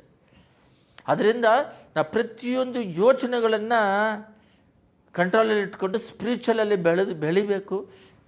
ಬೆಳಿಬೇಕು. ಇವಾಗ ಬೆಳವಣಿಗೆ ಇಲ್ಲ, ಅವರೇ ಸರ್ಕಲ್. ತಪ್ಪು ಮಾಡೋದು, ಕ್ಷಮಾಪಣೆ ಕೇಳೋದು, ಮಾಂಸದಲ್ಲಿ ಜೀವಿಸೋದು, ಲೋಕದ ಅವಶ್ಯಕತೆಗಳಿಗಾಗಿ ದೇವ್ರನ್ನ ಪೀಡಿಸೋದು, ನನಗೆ ಅದು ಬೇಕು ಇದು ಬೇಕಂತ. ಪರಲೋಕ ರಾಜ್ಯದ ಮೇಲೆ ಒಂದು ದರ್ಶನ ಇಲ್ಲ, ವಾಂಛೆ ಇಲ್ಲ. ದೇವ್ರ ಚಿತ್ತ ಮಾಡಬೇಕು, ನಾವು ಸಿದ್ಧರಾಗಬೇಕು, ಕುಟುಂಬ ಸಿದ್ಧ ಮಾಡಬೇಕು, ಇತರನ್ನ ಸಿದ್ಧ ಮಾಡಬೇಕು, ಪರಲೋಕ ರಾಜ್ಯಕ್ಕೆ ನಡೆಸಬೇಕು. ರಕ್ಷಣೆ ಉಚಿತ, ಪರಲೋಕ ರಾಜ್ಯ ಉಚಿತವಲ್ಲ, ಏನೇನು ಕಾನ್ಸೆಪ್ಟ್ಗಳಿಲ್ಲ. ಅದರಿಂದ ಸೈತಾನನ ಸ್ವಭಾವದಲ್ಲಿ ಮುಖ್ಯವಾದದ್ದು ಏನಂತ ಹೇಳಿದ್ರೆ ಪಾಪ ಮಾಡುವನು. ಎರಡನೇದು ಪಾಪ ಅಂತ ಹೇಳಿದ್ರೆ ಯೋಚನೆ ಪೂರ್ತಿ ಸೈತಾನನ ಯೋಚನೆಯಲ್ಲೇ ಇರ್ತಾರೆ. ದೇವ್ರ ಮಕ್ಕಳು ಅಂತ ಹೇಳ್ತಾರೆ. ಕ್ರೈಸ್ತರಲ್ಲಿ 2 ವಿಧವಾಗಿದ್ದಾರೆ. ಏನಂತ ಹೇಳಿದ್ರೆ ಅವ್ರೇನು ಮಾಡ್ತಾರೆ ಅಂತ ಹೇಳಿದ್ರೆ ಅವರ ಜನ್ರೇಷನ್ ತಂದೆ ಕ್ರಿಶ್ಚಿಯನು, ಅಮ್ಮ ಕ್ರಿಶ್ಚಿಯನು, ಮಕ್ಕಳು ಕ್ರಿಶ್ಚಿಯನು. ಅವ್ರ ತಂದೆ ಚರ್ಚಿಗೆ ಹೋಗ್ತಿರೋದ್ರಿಂದ ಅವರು ಸೇರ್ಕೊಂಡ್ಬಂದ್ಬಿಡ್ತಾರೆ. ಅವ್ರು ಎಷ್ಟೇ ಹೇಳಿದ್ರೂ ಅವರಿಗೆ ಬುದ್ಧಿ ಭ್ರಮೆ ಬರೋದಿಲ್ಲ. ಯಾಕೆ ಹೇಳು, ಅವರಿಗೆ ಬಂದು ದೇವರೇ ನಿಜವಾದ ದೇವರು ಯೇಸು ಅಂತ ಗೊತ್ತಿಲ್ಲದೆ ಭಾಳ ವಿಧವಾದ ಕಾಯಿಲೆಗಳಿಂದ ಬಾಧೆಗಳಿಂದ ನೆಂಟರುಗಳನ್ನ ನಂಬಿಕೊಂಡು ಎಲ್ಲರ ಹತ್ರ ಮಂತ್ರ ಅಲ್ಲಿ ಇಲ್ಲಿ ಪೂಜೆ ಪುನಸ್ಕಾರಗಳ ಮಾಡಿ ಎಲ್ಲಿ ಹೋದ್ರೂ ಜಯ ಸಿಗದೆ ಯೇಸು ಸ್ವಾಮಿ ಹತ್ರ ಬಂದು ಬಿಡುಗಡೆ ಹೊಂದಿರ್ತಾರೆ. ಕಷ್ಟಪಟ್ಟು ಒಂದು ದೊಡ್ಡ ಬಿಡುಗಡೆ ಹೊಂದಿರ್ತಾರೆ. ಬಟ್ ಅವರಿಗೆ ದೇವ್ರ ಮೇಲೆ ವಾಂಛೆ ದಾಗ ಭಾರ ಜಾಸ್ತಿ ಇರುತ್ತೆ. ಎಲಿಯನಿಗಿತ್ತು, ಎಲಿಶನಿಗೆ ಡಬಲ್ ಆಯಿತು. ಬಟ್ ಅದು ಗೇಜಿಗೆ ಸ್ಪ್ರೆಡ್ ಆಗಿಲ್ಲ. ಇಲ್ಲಿ ಒಂದರಲ್ಲೇ ಸ್ಟಾಪ್ ಆಗಿಬಿಡುತ್ತೆ. ಫಸ್ಟು ಅವರು ನೆಕ್ಸ್ಟ್ ಜನ್ರೇಷನಿಗಿಲ್ಲ. ಆ ಸ್ಪ್ರೆಡ್ಡು ಆಗದಂಗೆ ಅಲ್ಲೇ ಸ್ಟಾಪ್ ಆಗುತ್ತೆ. ಅದಕ್ಕೆ ಕಾರಣ ಏನಂತ ಹೇಳಿದ್ರೆ ಇವ್ರೇನು ಮಾಡ್ತಾರೆ ಅಂತ ಹೇಳಿದ್ರೆ ತಪ್ಪು ಮಾಡೋದು, ದೇವರು ಅನ್ನೋದು, ಕ್ಷಮಾಪಣೆ ಕೇಳೋದು. ಆದರೆ ಸ್ಪಿರಿಚುವಲಲ್ಲಿ ಬೆಳೆದು ಸಂತತಿಗಳಲ್ಲಿ ಆ ಸ್ಪಿರಿಟ್ನ ಸ್ಪ್ರೆಡ್ ಮಾಡೋದಿಲ್ಲ. ಇಬ್ರಿಯರ್ 2:14 ನಾವು ನೋಡಿದಾಗ, ಇಬ್ರಿಯರ್ 2:14 ಎಲ್ಲರೂ ತೆಗೀರಿ. ಅದರಲ್ಲಿ ಒಂದು ಪದ ಇದೆ ನೋಡ್ರಿ. ಅದರಲ್ಲಿ ಏನಿದೆ ಅಂದರೆ, ಇದಲ್ಲದೆ ಮಕ್ಕಳು ರಕ್ತ ಮಾಂಸ ದಾರಿಗಳಾಗಿರೋದ್ರಿಂದ ಆತನು ಅವರಂತೆ ಆದನು. ಯೇಸು ಸ್ವಾಮಿ ಬಂದು ನಾವೆಲ್ಲ ಮಮತಾ ರಕ್ತಗಳಿರೋದ್ರಿಂದ ಅವರಂತೆ ಆದರಂತೆ. ತನ್ನ ಮರಣದಿಂದಲೇ ಮರಣಾಧಿಕಾರಿಯನ್ನು ಅಂದರೆ ಸೈತಾನನ್ನು ಅಡಗಿಸಿ ಬಿಡುವುದಕ್ಕೂ ಮರಣ ಭಯದ ದಾಸತ್ವದಿಂದ ತಮ್ಮ ಜೀವಮಾನವದೆಲ್ಲ ದಾಸತ್ವದೊಳಗಿದರನ್ನು ಬಿಡಿಸುವುದಕ್ಕೂ ಅವರಿಗೆ ರಕ್ತ ಮಾಂಸ ದಾರಿಯಾದನು. ನೋಡ್ರಿ, ಕಡೆದಾಗಿ ಬರ್ತೀನಿ. ನಾವು ಹುಟ್ಟಿದಾಗಲೇ ಮಾಂಸ ರಕ್ತದಲ್ಲಿ ಹುಟ್ಟಿರ್ತೀವಿ. ತಂದೆ ತಾಯಿ ಅವರ ಯೋಚನೆಗಳೆಲ್ಲ ಲೋಕದಲ್ಲಿ ಇರೋದರಿಂದ ಅದು ಪರಲೋಕ ರಾಜ್ಯ ಸ್ಪಿರಿಟ್ ವರ್ಲ್ಡ್, ಇದು ಬಂದು ಫ್ಲೆಶ್ ವರ್ಲ್ಡ್. ಅದು ಕಾಣದೇ ಇರೋದು, ಇದು ಕಾಣುವಂಥದ್ದು. ನಂಬಿಕೆಯಿಂದ ನಾವು ಇದನ್ನು ತಿಳ್ಕೊಂಡು ಪರಲೋಕ ರಾಜ್ಯಕ್ಕೆ, ಇದರಲ್ಲಿ ಯಾರಿಗೆ ನಮ್ಮ ಯೋವಾನಿಗೆ ತೋರಿಸ್ಕೊಟ್ಟಂಗೆ, ಅಪಸ್ನಾದ ಯೋವಾನಿಗೆ ತೋರಿಸ್ಕೊಟ್ಟದನ್ನು ನಾವು ಓದಿ ತಿಳ್ಕೊಂಡು ವಿಶ್ವಾಸದಿಂದ ಪರಲೋಕ ರಾಜ್ಯವನ್ನು ಎದುರು ನೋಡುವಂಥವ್ರು. ಆದರೆ ಇದು ಇಬ್ರಿಯರಲ್ಲಿ ಏನಿದೆ ಅಂತ ಹೇಳಿದ್ರೆ, ನಮ್ಮ ರಕ್ತ ಮಾಂಸದಿಂದ ನಾವು ಈ ಲೋಕದಲ್ಲಿ ಬಂದಿರೋದ್ರಿಂದ, ಎಲ್ಲ ಗಮನ ಇಟ್ಟು ಕೇಳ್ರಿ, ನಮ್ಮ ಯೋಚನೆಗಳು ಪ್ರವರ್ತನೆಗಳು ಎಲ್ಲ ಅದೇ ರೀತಿಯಾಗಿರೋದ್ರಿಂದ ಯೇಸು ಸ್ವಾಮಿ ಏನು ಮಾಡಿದ್ರು ಅಂದರೆ, ಅವರು ಸ್ಪಿರಿಟಲ್ಲಿರೋರು ಇದೇ ರೀತಿ ರಕ್ತ ಮಾಂಸ ಆಗಿ ಬಂದು ಮರಣದ ಭಯದಿಂದ ಯಾರೆಲ್ಲ ಸೈತಾನನ ದಾಸತ್ವದಲ್ಲಿದ್ದರೋ ದಾಸದೊಳಗಿಂದ ಬಿಡಿಸೋದಕ್ಕೆ ಅವರು ರಕ್ತ ಮಾಂಸ ಆಗಿ ಅವರು ಬಿಡಿಸಿದ್ರು. ಇವಾಗ ನಮಗೆ ಹೋಲಿ ಸ್ಪಿರಿಟ್ ಇದೆ. ಸೆಕೆಂಡಿಗೆ ಹೋಗೋಣ. ಇವಾಗ ಹೋಲಿ ಸ್ಪಿರಿಟ್ ಇರೋದರಿಂದ ಈ ಸೈತಾನನ್ನು ಈಸಿಯಾಗಿ ಜಯಿಸ್ಬೋದು. ಮೊದಲನೇದಾಗಿ ಸೈತಾನನ ಸ್ವಭಾವ ನಮ್ಮಲ್ಲಿ ರಕ್ತ ಮಾಂಸದಿಂದ ಹುಟ್ಟಿರೋದ್ರಿಂದ, ರಕ್ತ ಮಾಂಸದಿಂದ ಆ ಸೈತಾನನ ಹುಟ್ಟಿದವರೆಲ್ಲ ಸೈತಾನ ಸ್ವಭಾವದವರು. ಆ ಕ್ರಿಯೆಗಳನ್ನು ಲಯ ಮಾಡೋದಕ್ಕೆ ದೇವ್ರ ಕುಮಾರ್ ಬಂದರು ಅಂತ ನೋಡ್ತೀವಿ. ಅದೇ 3ನೇದರಲ್ಲಿದೆ. ಆದರೆ ನಾವು ಇವಾಗ ಯೋಚನೆಗಳೆಲ್ಲ ಸೈತಾನಿಗೆ ಸಂಬಂಧಪಟ್ಟಾಗಿದೆ. ಯಾಕಂದರೆ ನಾವು ಸೈತಾನ ಮಾಂಸ ರಕ್ತಗಳೆಲ್ಲ ಅವನಂದಿರೋದ್ರಿಂದ ಅದನ್ನು ಬಿಡಿಸೋದಕ್ಕೆ ಯೇಸು ಸ್ವಾಮಿ ಬಂದರು. ಈಗ 2ನೇದಾಗಿ ನಾವು ನೋಡೋದಾದರೆ ಮನುಷ್ಯನ ಯೋಚನೆ, ಸ್ವಂತವಾಗಿ ವಿಲ್ ಪವರ್. ಈ ಸೈತಾನ ಸ್ವಭಾವವೂ ಇಲ್ಲ, ದೇವರ ಸ್ವಭಾವವೂ ಇಲ್ಲ.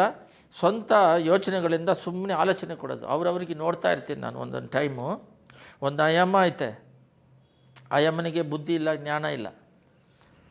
ಇಲ್ಲದೆ ಹೋದರೆ ಪ್ರಾರ್ಥನೆ ಮಾಡಬೇಕು, ದೇವ್ರ ಹತ್ರ ಕೇಳಬೇಕು, ಗೊತ್ತಿದ್ದರೆ ಗೊತ್ತಿದ್ದು ಅನ್ಬೇಕು, ಇಲ್ಲಾಂದರೆ ಇಲ್ಲ ಅನ್ಬೇಕು. ಆ ಯಮ್ಮ ಏನು ಮಾಡುತ್ತೆ ಗೊತ್ತಾ, ಬೇರೆಯವ್ರು ಏನಾದರೂ ಆಲೋಚನೆ ಕೇಳೋಕ್ಕೆ ಬಂದಿದ್ದ ತಕ್ಷಣ ಮಾಂಸದಲ್ಲಿ ಇವ್ರಿಗೆ ಗೊತ್ತಿರೋದನ್ನೇ ಹೇಳ್ಕೊಂಡು ಕೂತ್ಕೊಂಡಿರ್ತಾರೆ. ಅದು ಅವ್ರನ್ನ ಅಳವಡಿಸ್ಕೊಂಡು ಹೋಗಿ ತಪ್ಪಾದ ದಾರಿಯಲ್ಲಿ ತಪ್ಪು ಮಾಡಿ ಮತ್ತೆ ಬಂದು ಈ ಅಮ್ಮ ಮಾತು ಕೇಳಿ ನಾವು ಹೋಗಿ ಬಿದ್ವಲ್ಲ ಅಂತ ಹೇಳ್ತಾರೆ. ಈ ಅಮ್ಮ ಏನು ಮಾಡುತ್ತೆ, ಈ ಥರ ಹೇಳ್ದಲ್ಲ ಅಂದರೆ ಸ್ವಂತ ಮಾಂಸ ಬಲದಿಂದ ಹೇಳ್ಬಿಡೋದು, ಏನೋ ಒಂದು ಬಾಯಿಗೆ ಬಂದಿದ್ದು. ಒಂದು ಸೇವಕರು ಹೇಳಿದ್ರು, ಒಂದು ವಿಷಯ ನಾವು ಹೇಳ್ಬಿಡ್ತೀವಿ, ಅವ್ರ ಮೈಂಡಲ್ಲಿ ಕುತ್ಕೊಳ್ಳುತ್ತೆ, ಮತ್ತು ನಾವು ಅದು ತಪ್ಪಂತ ಗೊತ್ತಾಗಿ ನಾವು ಬದಲಾಗ್ತೀವಿ, ಮತ್ತು ಅವರು ಅದನ್ನು ಕರೆಕ್ಟಾಗಿ ಹಿಡ್ಕೊಂಡು ನಡೀತಾರೆ. ಓ ದೊಡ್ಡವ್ರು ಹೇಳಿದ್ರಂತ. ಮತ್ತು ಅವ್ರನ್ನ ಎಲ್ಲಿ ಹುಡುಕೋದು? ಅವ್ರ ಜೀವನ ಅಷ್ಟರೊಳಗೆ ಅವರು ಡೆತ್ ಆಗಿರ್ತಾರೆ. ಅವ್ರನ್ನ ಸರಿಪಡಿಸೋದು ಯಾರು? ನಾವು ಹೇಳಿರೋ ಮಾತು ತಪ್ಪಂತ ಗೊತ್ತಾಗೋದು ಹೆಂಗೆ? ಅದಕ್ಕೆ ಸುಮ್ಮನೆ ಬಾಯಿಗೆ ಬಂದಿದ್ದೆಲ್ಲ ಆಲೋಚನೆ ಕೊಡಬಾರ್ದು. ಒಬ್ಬರು ಹೇಳ್ತೀನಿ ಕೇಳ್ರಿ, ಒಂದು ಸೇವಕರು 2001ರಲ್ಲಿ ನಾನು ಹೊಸದಾಗಿ ದೇವರು 97ರಲ್ಲಿ ನಂಬಿ ಒಂದು ಪ್ರೇಯರ್ ಮೀಟಿಂಗ್ ಹೋಗಿದ್ದೆ. ಆ ಪ್ರೇಯರ್ ಮೀಟಿಂಗಲ್ಲಿ ಅವ್ರು ಏನು ಮಾಡಿಬಿಟ್ರು ಅಂದರೆ, ಪ್ರೇಯರ್ ಮಾಡಬೇಕಾದ್ರೆ ಎದುಟಿ ವ್ಯಕ್ತಿನ ಬುದ್ಧಿವಂತರಂತ ಹೇಳ್ಕೊಂಡು ಮಾತಾಡ್ರಿ, ಎದುಟಿ ವ್ಯಕ್ತಿನ ಬುದ್ಧಿವಂತರಂತ ಹೇಳಿ ಮಾತಾಡ್ರಿ, ನಿಮ್ಮನ್ನೇ ನೀವು ಜ್ಞಾನವಂತರಾಗಿ ಅನ್ಕೋಬೇಡ್ರಿ ಅಂಥೇಳಿ ಸುಮ್ಮನೆ ಒಂದು ಪದ ಹೇಳಿದ್ರು. ಅವ್ರನ್ನ ಬುದ್ಧಿವಂತರಾಗಿ ಅನ್ಕೊಳ್ರಿ ಅಂತ. ಬಟ್ ಅದರಲ್ಲಿ 3 ಪಾಯಿಂಟ್ ಐತೆ. ಅವರು ಬಂದು ನಮಗಿನ್ನ ದೇವ್ರು ನಂಬಿ ಆತ್ಮಿಕದಲ್ಲಿ ಬೆಳೆದಿರೋರ, ಆಗ ನಾವು ಅನ್ಕೋಬೋದು. ಎರಡನೇದು, ಅವ್ರನ್ನ ತಪ್ಪಾಗಿದ್ದವ್ರನ್ನ ನಾವು ದೇವರಲ್ಲಿ ನಡೆಸಬೇಕಾಗಿದೆ, ಎರಡನೇದು. ಮೂರನೇದು, ಅವನು ದೇವರೇ ನಂಬಿರಲ್ಲ, ಲೋಕಸ್ಥನವನು. ಅವನ್ನ ಹೋಗಿ ನಾವು ನಿಂತ್ಕೊಂಡು, ನಾವು ಬೈಬಲ್ ಓದೋರು ದೇವ್ರ ಜ್ಞಾನ ಕೊಟ್ಟಿದ್ದಾರೆ, ಅವನ್ನ ದೇವರಲ್ಲಿ ನಡೆಸಬೇಕು. ಅವನ ಮುಂದೆ ಕೂತ್ಕೊಂಡು ಇಲ್ಲ ನಮಗಿಂತ ಇವನು ಬುದ್ಧಿವಂತನು, ಸುಮ್ಮನೆ ಹೇಳ್ಬಿಟ್ರು ಬೇರೆಯವ್ರಿಗೆ, ನಮಗಿಂತ ಬುದ್ಧಿವಂತರು ಅಂದ್ಕೊಳ್ರಿ ಅಂತ ಹೇಳ್ಬಿಟ್ಟು. ಯಾರು ನೋಡಿದ್ರೂ ಸರಿ ಇವ್ರು ನಮಗಿಂತ ಬುದ್ಧಿವಂತರು, ನಮಗೆ ಗೊತ್ತಿಲ್ಲದ ಥರ ನಾವು ಇರಬೇಕಂತೇಳಿ ಹೋಗಿ ನನ್ನ ಸ್ವಭಾವ, ಯಾರಾದರೂ ಒಬ್ಬರು ಒಂದು ಸೇವೆ ಮಾಡೋದಾಗಲಿ, ಒಂದು ಯಾರಾದರೂ ಒಂದು ದೊಡ್ಡ ವಿಧವಾದ ಸೇವೆ ನಡೆಸಬೇಕಾಗಲಿ, ಒಂದು ಬ್ರಾಂಚ್ ಸೇವೆ ಮಾಡಬೇಕಾಗಲಿ, ಅವರಿಗೆ ವಿಶೇಷವಾದ ಜ್ಞಾನ ಅಭಿಷೇಕ ಇರಬೇಕು. ಅವರಿಗೆ ವಿಧಿಯರಾಗಿರೋರು, ನಮ್ಮಲ್ಲಿರುವ ಒಂದು ದೇವರು, ನಮ್ಮಲ್ಲಿರುವ ಆ ದೇವರ ಶೈನಿಂಗ್, ನಮ್ಮಲ್ಲಿರುವ ದೇವರನ್ನು ಅವರು ನೋಡಿ ನಮಗೆ ವಿಧೇಯರಾಗಿ ಅವ್ರನ್ನ ನಡೆಸಬೇಕು. ಇದೆಲ್ಲ ಬಿಟ್ಟುಬಿಟ್ಟು ಅವರೇ ದೊಡ್ಡವರು ಅಂತೇಳಿ ತಲೆ ಮೇಲೆ ಕುಂದಿರಿಸ್ಕೊಂಡು ಲಾಸ್ಟಲ್ಲಿ ಇಲ್ಲ ಬ್ರದರ್, ನೀನು ಬಂದು ತಪ್ಪಾಗೇ ಮಾತಾಡ್ತಾ ಇದ್ದೆ, ನೀನು ಮಾತಾಡ್ತಿರೋದು ತಪ್ಪು, ನನಗೆ ಆ ಜ್ಞಾನ ಇತ್ತು, ನೀನು ಮಾತಾಡೋದು ತಪ್ಪಂದು ನನಗೆ ಗೊತ್ತಿತ್ತು, ಆದರೂ ಕೂಡ ನಾನು ಇದೇ ಸ್ವಭಾವದಲ್ಲಿ ಸೈಲೆಂಟಾಗಿ ಆಗಿಬಿಟ್ಟೆ, ಕೊಟ್ಟಿಲ್ಲ, ನಿನ್ನನ್ನು ಬುದ್ಧಿವಂತಿಕೆ ಅಂದ್ಕೊಂಡೆ, ಅದರಿಂದ ನೀನು ಸರಿ ಮಾಡ್ಕೊಂತ ಹೇಳಿದ್ರೆ ನೀನು ಆಲ್ರೆಡಿ ನನ್ನ ತಲೆ ಮೇಲೆ ಕುಂದಿರಿಸ್ಕೊಂಡೆ ಪ್ರಾರಂಭದಲ್ಲಿ, ನೀನೇ ಬುದ್ಧಿವಂತ ಅಂತೇಳಿ ತಲೆ ಮೇಲೆ ಕುಂದಿರಿಸ್ಕೊಂಡೆ. ಇವಾಗ ಇಳಿ ಅಂದರೆ ಇಳಿಯೋದಿಲ್ಲ, ಯಾರು ಹೇಳೋ ಮಾತು ಕೇಳ್ತಿಲ್ಲ. ಕಾರಣ ಏನಂದರೆ, ಯಾರೋ ಒಂದು ಸೇವಕರು ಹೇಳಿದ್ರು, ನಾವು ಅದನ್ನು ಅಳವಡಿಸ್ಕೊಂಡು ಜೀವನ ಪೂರ್ತಿ ನಾಶನ ಮಾಡ್ಕೊಂಡ್ವಿ. ಈ ಥರ ಒಂದಲ್ಲ ಭಾಳ ಇದ್ದಾವೆ. ಅದರಿಂದ ಎಲ್ಲರೂ ತೆಗೆದು ಓದ್ರಿ. ಮತ್ತಾಯ 16:23 ತೆಗೆದು ಓದ್ರಿ. ಅದರಲ್ಲಿ ಮನುಷ್ಯನ ಯೋಚನೆಯ ಬಗ್ಗೆ ನಾವು ಸ್ವಲ್ಪ ಒಂದೆರಡು ವಾಕ್ಯವನ್ನು ಧ್ಯಾನಿಸೋಣ. ಮನುಷ್ಯನ ಯೋಚನೆ, ಇದುವರೆಗೂ ಸೈತಾನನ ಯೋಚನೆಯನ್ನು ನೋಡಿದ್ವಿ, ಈಗ ಮನುಷ್ಯನ ಯೋಚನೆ 16:23 ಇಲ್ಲಿ ನೋಡ್ರಿ. ಅದರಲ್ಲಿ ಆತನನ್ನು ಗರ್ಜಿಸೋದಕ್ಕೆ ಪ್ರಾರಂಭಿಸಲು ಆತನು ತಿರುಗಿಕೊಂಡು ಪೇತ್ರನಿಗೆ, ಸೈತಾನನೇ, ನನ್ನ ಮುಂದೆ ನಿಲ್ಲಬೇಡ, ನಡೆ, ನೀನು ವಿಘ್ನವಾಗಿದ್ದಿ, ನಿನ್ನ ಯೋಚನೆ ಮನುಷ್ಯರ ಯೋಚನೆ ಹೊರತು ದೇವರದಲ್ಲ ಎಂದು ಹೇಳಿದನು. ಅಂದರೆ ಪೇತ್ರನ ಸೈತಾನ ಅಂತ ಹೇಳ್ತಿಲ್ಲ, ಬಟ್ ಅವನ ಯೋಚನೆಗಳನ್ನು ಸೈತಾನ, ಅವನ ಮಾತುಗಳು, ಅದರ ಸ್ವಭಾವಗಳು ಹೇಳಿದ್ನಲ್ಲ, ಕ್ಯಾರೆಕ್ಟರಿಸ್ಟಿಕ್, ಅದನ್ನು ಸೈತಾನನೇ ತೊಳಗಿ ಹೋಗಂತ ಹೇಳ್ಬಿಟ್ಟು ಪೇತ್ರನ ನೋಡಿ ಹೇಳ್ತಾರೆ, ರೇ ಪೇತ್ರ, ಒಂದು ಸೈತಾನನ ಯೋಚನೆಗಳಿದ್ದಾವೆ ಮನುಷ್ಯನಲ್ಲಿ, ಎರಡನೇದು ಸ್ವಂತ ಮಾಂಸ ಬಲದ ಯೋಚನೆಗಳಿದ್ದಾವೆ. ಇದರಲ್ಲಿ ಮನುಷ್ಯ ಬದುಕ್ತಾನೆ, ಇದರಲ್ಲೇ ಬೇರೆಯವರಿಗೆ ಯೋಚನೆ ಕೊಡ್ತಾನೆ. ಇದರಲ್ಲಿ ಯೋಚನೆಗಳನ್ನ ತಗೊಂಡು ಅವರು ಹಾಳಾಗಿ ಹೋದವರೇ, ಯಾರು ಉದ್ಧಾರ ಆದವ್ರು ಯಾರೂ ಇಲ್ಲ. ಈ ಬೈಬಲಲ್ಲಿ ಕೌನ್ಸಿಲಿಂಗ್ ಮಾಡ್ಬೋದು. ಒಬ್ಬರನ್ನ ಏನು ಮಾಡ್ತಾರೆ ಅಂದರೆ ಆಸ್ಪತ್ರೆಗೆ ಕರ್ಕೊಂಡೋಗಿ ಅಲ್ಲಿ ಅವ್ರು ಕೌನ್ಸಿಲಿಂಗ್ ಕೊಡ್ತಾರೆ ಅಂತಾರೆ. ಇದರಲ್ಲಿ ಬಿಡುಗಡೆನೂ ಆಗುತ್ತೆ. ಕೌನ್ಸಿಲಿಂಗ್ ಕೊಡೋದಲ್ಲ, ಅವ್ರಿಗೆ ಏನು ಸಮಸ್ಯೆ ಇದೆ ಅದು ಬಿಡುಗಡೆನೇ ಆಗುತ್ತೆ. ಈ ಬೈಬಲಲ್ಲಿರೋದನ್ನು ಹೇಳೋದನ್ನೇ ಕೌನ್ಸಿಲಿಂಗ್, ಓದ್ಬಿಟ್ಟು ಅದನ್ನು ಹೇಳಿದ್ರೇ ಸಾಕು. ಅದು ದೇವರ ಆತ್ಮ. ಇಲ್ಲಿ ದೇವರಿಗೆ ಅವನೇನು ಹೇಳ್ತಾನೆ ಅಂದರೆ, ದೇವರಿಗೆ ಯೋಚನೆ ಕೊಡೋಕ್ಕೆ ಹೋಗ್ತಾರೆ ಪೇತ್ರರು. ಆವಾಗ ಪೇತ್ರನ ದೇವರು ಬೈದು, ಯೋಚನೆ ಮನುಷ್ಯರ, ನಿನ್ನ ಯೋಚನೆ ಮನುಷ್ಯರ ಯೋಚನೆ ಹೊರತು ದೇವರದಲ್ಲ. ನೋಡ್ರಿ, ಯೇಸು ಸ್ವಾಮಿ ಜೊತೆಯಲ್ಲೇ ಇರ್ತಾರೆ, ಆದರೆ ದೇವರಿಗೆ ಬೋಧಿಸೋಕ್ಕೆ ಹೋಗ್ತಾರೆ. ಇವರು ಬೋಧಿಸೋಕ್ಕೆ ಹೋದರೆ ಸ್ಪಿರಿಟಲ್ಲಿದ್ದು ಹೇಳೋದು ಬೇರೆ, ಅದು ಆತ್ಮಿಕದಲ್ಲಿ. ಮನುಷ್ಯನ ಯೋಚನೆ ಹೋಗಿ ಹೆಂಗೆ ಸಕ್ಸಸ್ ಆಗುತ್ತೆ? ಒಂದು ಉದಾಹರಣೆಯನ್ನು ನೋಡ್ಬೋದಾದರೆ, ಆದಿಕಾಂಡದಲ್ಲಿ ನಾವು ನೋಡುವುದಾದರೆ 3:12 ಎಲ್ಲರೂ ತೆಗೆದು ನೀವು ಓದುವುದಾದರೆ, ಅಲ್ಲಿ ಇವರಿದ್ದಾರಲ್ಲ, ನಮ್ಮ ಎಲ್ಲರೂ ತೆಗೀರಿ 3:12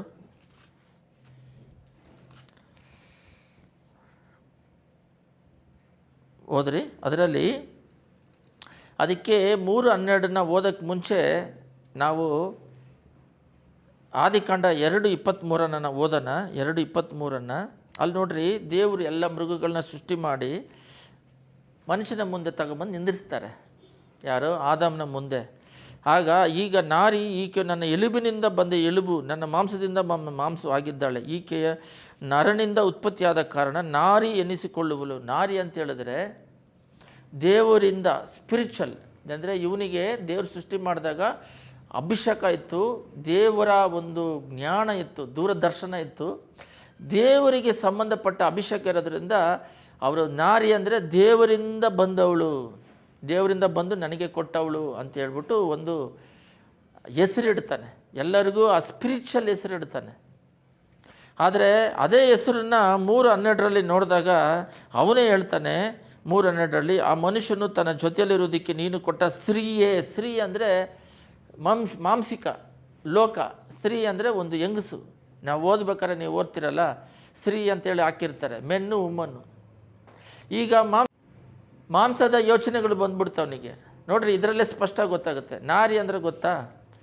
ನಾರಿ ಅಂದರೆ ದೇವರು ಸೃಷ್ಟಿ ಮಾಡಿ ನಮ್ಮ ಜೊತೆಗಿಲ್ಲರೋದಕ್ಕೆ ಕೊಟ್ಟರು, ಅಂದರೆ ಅವರ ಒಂದು ಮಹಿಮೆಯಿಂದ ದೇವರಿಂದ ಬಂದವಳು ಅಂತ ಒಂದು ಅರ್ಥ. ಅದೇ ಹೆಸರು 3:12 ಪಾಪ ಬಂದಾಗ ಸ್ತ್ರೀ ಅಂತ ಹೇಳ್ತಾನೆ. ಸ್ತ್ರೀ ಅಂದರೆ ಲೋಕಕ್ಕೆ ಸಂಬಂಧಪಟ್ಟಿದ್ದು, ನನಗೆ ಹೆಂಗಸರುಗಳು ಅಂತ ಹೇಳ್ಬಿಟ್ಟು ಮನುಷ್ಯರಿಗೆ ಸಂಬಂಧಪಟ್ಟಿದ್ದು. ಜ್ಞಾನ ಎಷ್ಟು ಸ್ಪಿರಿಚುವಲ್ ಆಗಿದ್ದ ಜ್ಞಾನ ಹೋಗಿ ಮನುಷ್ಯನ ಯೋಚನೆಗೆ ಬಂತು. ನೋಡ್ರಿ, ಆ ಸ್ಪಿರಿಟ್ ಹೋಗಿದ ತಕ್ಷಣ ಮನುಷ್ಯನ ಯೋಚನೆ ಬರುತ್ತೆ. ನಾನು ಪ್ರಾರಂಭ ದಿನಗಳಲ್ಲಿ ಯೇಸ್ವಾಮಿ ನಂಬ್ಕೊಂಡಿದ್ದೆ, ಎಲ್ಲ ಗಮನ ಇಟ್ಟು ಕೇಳ್ರಿ. ನಂಬ್ಕೊಂಡ್ರೆ ಅಭಿಷೇಕ ಬಂದ್ಬಿಡ್ತು. ಪ್ರತಿ ಒಬ್ಬರು ಮಾತಾಡೋದೆಲ್ಲ ಅವ್ರು ಮಾತಾಡ್ತಿರೋದು ತಪ್ಪು. ಸೇವಕರು ಮಾತಾಡಿದ್ರೇ ಅವ್ರು ದೊಡ್ಡ TV ಚಾನಲ್ ಇಟ್ಟಿರ್ತಾರೆ, ಎಷ್ಟೋ ವಯಸ್ಸಾಗಿರುತ್ತೆ, ಎಷ್ಟೋ ವರ್ಷದಿಂದ ಸೇವೆ ಮಾಡ್ತಾರೆ, ಮಾತಾಡೋ ಪದಗಳು ಸ್ಪಷ್ಟವಾಗಿ ಗೊತ್ತಾಗುತ್ತೆ, ಇವರು ಮಾತಾಡ್ತಿರೋ ಪದ ಸರಿ ಅಲ್ಲ ತಪ್ಪು ಅಂತ ಕ್ಲೀನಾಗಿ ಗೊತ್ತಾಗುತ್ತೆ. ಆವಾಗ ನಾವು ಹೇಳಿದ್ವಿ, ಗೊತ್ತಾಗಿಲ್ಲ. ಆವಾಗ ಹೊಸದಾಗಿ ದೇವರಲ್ಲಿ ಬಂದಿದ್ದು. ಇವಾಗ 30 ವರ್ಷ 20 ವರ್ಷ ಆದಮೇಲೆ 25 ವರ್ಷ ಆದಮೇಲೆ ನಾವು ಅವತ್ತು ಹೇಳಿದ್ನಲ್ಲ ಅಂತ ಹೇಳಿದ್ರೆ, ಆಹಾ ನೀನು ಹೇಳಿದ್ದು ಕರೆಕ್ಟ್ ಅಂತ ಹೇಳ್ತಾರೆ. ಆವಾಗಲೇ ಅಭಿಷೇಕ ಇತ್ತು. ಆ ಅಭಿಷೇಕ ಏನು ಮಾಡ್ತಿತ್ತು ಅಂತ ಹೇಳಿದ್ರೆ, ಪ್ರತಿಯೊಂದು ಯೋಚನೆ ಮಾಡೋದು, ಇದು ತಪ್ಪು ಇದು ತಪ್ಪಿಲ್ಲ ಅಂಥೇಳಿ ನಮಗೆ ಬೋಧಿಸಿ ನಮ್ಮನ್ನು, ಅದು ಕೊರಿತ್ಯರಲ್ಲಿದೆ, ಅದು ನಮ್ಮನ್ನು 2ರಲ್ಲಿದೆ, ಅದನ್ನು ತೆಗೆದು ಓದಿದ್ರೆ ಕೊರಿತ್ಯರಲ್ಲ, ರೋಮರು, ಅದರಲ್ಲಿ ಸ್ಪಷ್ಟವಾಗಿರುತ್ತೆ. ಅದರಲ್ಲಿ ಏನೇ ಇದೆ ಅಂತ ಹೇಳಿದ್ರೆ, ಇಲ್ಲದೆ ನೋಡ್ರಿ, ರೋಮರ್ 2:15 ಓದ್ತೀನಿ. ಹೇಗೆ ಅಂದರೆ, ಅವರು ಧರ್ಮಶಾಸ್ತ್ರ ತಾತ್ಪರ್ಯ ತಮ್ಮ ಹೃದಯದಲ್ಲಿ ಬರೆದಿದೆ ಎಂಬುದನ್ನು ತೋರ್ಪಡಿಸುತ್ತದೆ. ಹೋಲಿ ಸ್ಪಿರಿಟ್ ನಮ್ಮಲ್ಲಿದ್ದಾಗ ಅದಕ್ಕೆ ಅವರ ಮನಸ್ಸಾಕ್ಷಿ ಸಾಕ್ಷ ನುಡಿಯುತ್ತದೆ. ಆ ಹೋಲಿ ಸ್ಪಿರಿಟ್ ನಮ್ಮಲ್ಲಿದ್ದಾಗ ಪ್ರತಿಯೊಂದು ಸೂಕ್ಷ್ಮವಾಗಿ ಸೂಜಿಯಷ್ಟು ಹಣ ಆಗಲಿ, ಮಾತಾಡೋದಾಗಲಿ, ಯೋಚನೆ ಮಾಡೋದಾಗಲಿ, ತೀರ್ಮಾನ ಮಾಡೋದಾಗಲಿ ಹೋಲಿ ಸ್ಪಿರಿಟ್ ಕಂಟ್ರೋಲಲ್ಲಿರುತ್ತೆ. ಇದು 3ನೇದಕ್ಕೆ ಬರುತ್ತೆ, ಇದು ದೇವರ ಯೋಚನೆಗೆ. ಬಟ್ ನಾನು ಇವಾಗಲೇ ಹೇಳ್ತಾ ಇದ್ದೀನಿ, ಇದು ಅವರ ಯೋಚನೆಗಳು ಪ್ರತಿವಾದಿಗಳಂತೆ ಇದು ತಪ್ಪೆಂದು ತಪ್ಪಲೆಂದು ಸೂಚಿಸುತ್ತದೆ. ಪ್ರತಿಯೊಂದು ಶಾರ್ಪ್ ಆಗಿಬಿಡುತ್ತೆ. ಅಭಿಷೇಕ ಅವ್ರನ್ನ ಇಟ್ಟು ಮಾತಾಡಿದ್ರೆ ಸಾಕು, ಜನ ರಕ್ಷಣೆ ಹೊಂದುತ್ತಾರೆ. ಪ್ರೇಯರ್ ಮಾಡಿದ್ರೆ ಸಾಕು, ದೆವ್ವಗಳು ವ್ಯಾಧಿಗಳು ಬಿಡುಗಡೆ ಆಗುತ್ತೆ. ಎಂಥ ಸಮಸ್ಯೆಗಳಿದ್ರು ಮಾತಾಡಿದ್ರೆ ಸಾಕು, ಜನಗಳೆಲ್ಲ ವಾಕ್ಯಗಳು ಚುಚ್ಚಲ್ಪಟ್ಟು ಬದಲಾವಣೆ ಆಗ್ತಾರೆ, ಟ್ರಾನ್ಸ್ಫಾರ್ಮರ್ ಆಗ್ತಾರೆ. ಮತ್ತು ನಮ್ಮ ದೇವರ ಹತ್ರ ಪದಗಳು ಹೇಳಿದ್ರೆ ರಕ್ಷಣೆ ಹೊಂದುತ್ತಾರೆ. ಗುಂಪು ಗುಂಪಾಗಿ ಜನಗಳನ್ನ ದೇವ್ರ ಕಡೆ ನಡೆಸ್ಬೋದು. ಅದರ ಹೆಸರು ಅಭಿಷೇಕ. ಈ ಅಭಿಷೇಕ ಮೈಂಡಲ್ಲಿ ಹೇಳಿದ ಹಾಗೆ ಮಾನಸಿಕ ಯೋಚನೆಯಲ್ಲಿ ಇದೇ ಇವರಿಗೆ, ಯಾರಿಗೆ, ಆದಾಮಿಗೆ ಅಭಿಷೇಕ ಇದ್ದಾಗ ಇದ್ದಿದ್ದ ಯೋಚನೆಗಳು ಬೇರೆ, ಅಭಿಷೇಕ ಇದ್ದಾಗ ಹೆಸರುಗಳು ಇಟ್ಟಿದ್ದು ಬೇರೆ, ಮಾತಾಡೋದು ಬೇರೆ, ಥಿಂಕಿಂಗ್ ಬೇರೆ. ಅದೇ ಅವನ ಮಾಂಸದಲ್ಲಿ ಬಂದಾಗ ಲೋಕಕ್ಕೆ ಸಂಬಂಧಪಟ್ಟ ಮನುಷ್ಯನಾಗಿ ಮಾರ್ಪಟ್ಟ. ಮೂರನೇದಾಗಿ, ಕಡೆದಾಗಿ ದೇವರ ಯೋಚನೆ. ಎಲ್ಲರೂ ತೆಗೆದು ಒಂದು ವಾಕ್ಯವನ್ನು ಓದ್ರಿ. ಮತ್ತಾಯ 12:28. ಮತ್ತಾಯ 12:28. ಇದರಲ್ಲಿ, ನಾನು ದೇವರ ಆತ್ಮನ ಬಲದಿಂದಲೇ ದೆವ್ವಗಳನ್ನು ಬಿಡಿಸುವುದಾದರೆ ದೇವರ ರಾಜ್ಯವು ನಿಮ್ಮ ಹತ್ತಿರಕ್ಕೆ ಬಂತಲ್ಲ. ಒಬ್ಬನು ಮೊದಲು ಬಲಿಷ್ಠನನ್ನು ಕಟ್ಟಿಹಾಕದೆ ಆ ಬಲಿಷ್ಠನ ಮನೆಯನ್ನು ಒಕ್ಕಿ ಆತನ ಸೊತ್ತನ್ನು ಸುಲುಕೊಳ್ಳುವುದು ಹೇಗೆ? ಸ್ಪಷ್ಟವಾಗಿದೆ. ದೇವರ ಆತ್ಮ ಬಲದಿಂದ ಅಂದರೆ ಯಾರಿಗಾದರೂ ಒಬ್ಬರಿಗೆ ಎರಡು ವಿಧವಾದ, ಎಲ್ಲರೂ ಗಮನ ಇಟ್ಟು ಕೇಳ್ರಿ, ಎರಡು ವಿಧವಾದ ಜನಗಳಿರ್ತಾರೆ ಯೇಸು ನಂಬದ ಮೇಲೆ. ಏನಂತ ಹೇಳಿದ್ರೆ, ನೀವು ದೇವ್ರನ್ನ ನಂಬದೇ ಇದ್ದಾಗ, ಎಲ್ಲರ ಗಮನ ಇಟ್ಟು ಕೇಳ್ರಿ, ದೇವ್ರನ್ನ ನಂಬದೇ ಇದ್ದಾಗ ಇವಾಗ ನಿಮಗೆ ದೆವ್ವದ ಕಾಟ ಇರ್ತತೆ, ಮಾಂತ್ರಿಕ ಕ್ರಿಯೆಗಳಿರ್ತವೆ, ಶಾಪ ಪಾಪದಿಂದ ಬಂದಿರೋ ವ್ಯಾಧಿಗಳಿರ್ತವೆ ನೋಡ್ರಿ. ಅದರಲ್ಲಿ ನೀವು ಪ್ರೇಯರ್ ಮಾಡಿದಾಗ ಅವರೆಲ್ಲ ಉಲ್ಡಾಡ್ಕೊಂಡು, ಎಲ್ಲ ನೋಡ್ತೀರ, ಸೈತಾನನಲ್ಲಿ ಮೈಯೆಲ್ಲ ಹಿಂಗೆ ಉಲ್ಡಾಡಿಸ್ಕೊಂಡು ಹಿಂಗೆ ಮಾಡ್ಕೊಂಡು ಸೈತಾನನ ಅವರೆಲ್ಲ ಬಿಟ್ಟೋಗು ಅಂತ ಹೇಳಿದ್ರೆ, ಮಾಂತ್ರಿಕ ಕ್ರಿಯೆಗಳಿಂದ ಸೈತಾನ ದೆವ್ವ ಹಿಡ್ಕೊಂಡ್ಬಿಟ್ಟಿರ್ತೈತೆ. ಅವನ ನರಗಳೆಲ್ಲ ಹಲ್ಲು ಕಡ್ಕೊಂಡು ಅವನ್ನ ಯೇಸುವಿನ ನಾಮದಲ್ಲಿ ಹೋಗಂದರೆ ನಾವು ಕೂಡ ಅದನ್ನು ಬಿಡಿಸಿದ್ದೀವಿ. ಅದರಿಂದ ಮಾಂತ್ರಿಕ ಕ್ರಿಯೆಗಳಿಂದ ಅವರು ಬಿಡುಗಡೆ ಹೊಂದುತ್ತಾರೆ. ಎಲ್ಲರೂ ಕೇಳ್ರಿ, ಇಲ್ಲಿ ಆ ಶರೀರದಲ್ಲೇ ಸೈತಾನ ಸೇರ್ಕೊಂಡಿರ್ತತೆ.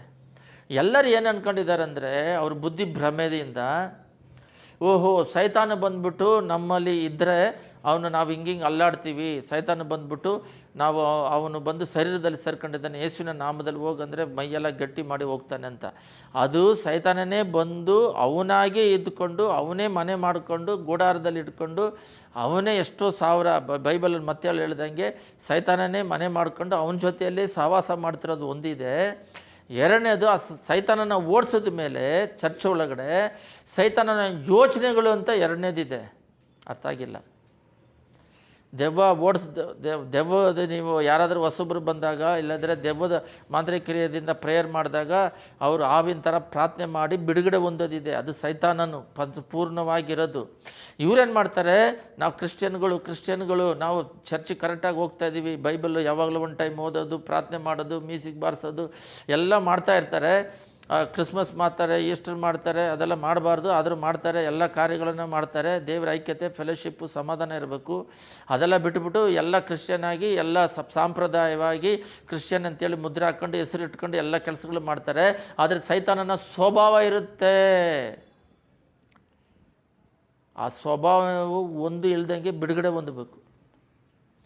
ಇಲ್ಲಿ ದೇವರು ಏನು ಹೇಳ್ತಿದ್ದಾರೆ ಅಂದರೆ, ದೇವರ ಆತ್ಮನ ಬಲದಿಂದ ದೆವ್ವಗಳನ್ನು ಬಿಡಿಸುವುದಾದರೆ ದೇವರ ರಾಜ್ಯವು ನಿಮ್ಮ ಹತ್ರದಲ್ಲಿ ಬಂತಲ್ಲ. ದೇವರ ಆತ್ಮ ನಮ್ಮಲ್ಲಿ ಇದ್ದಾಗ ದೆವ್ವನ ಬಿಡಿಸ್ಬಿಡೋದಾಗಲಿ, ಯೋಚನೆಗಳಿಂದ ಬಿಡುಗಡೆ ಹೊಂದೋದಾಗಲಿ, ಆವಾಗ ಬಂದಾಗ ದೇವರ ರಾಜ್ಯ ನಮ್ಮಲ್ಲಿದೆ ಅಂತ ಅರ್ಥ. ಹೋಲಿ ಸ್ಪಿರಿಟ್ ನಮ್ಮಲ್ಲಿ ಇರ್ತಾರೆ. ಲೂಕ 10:19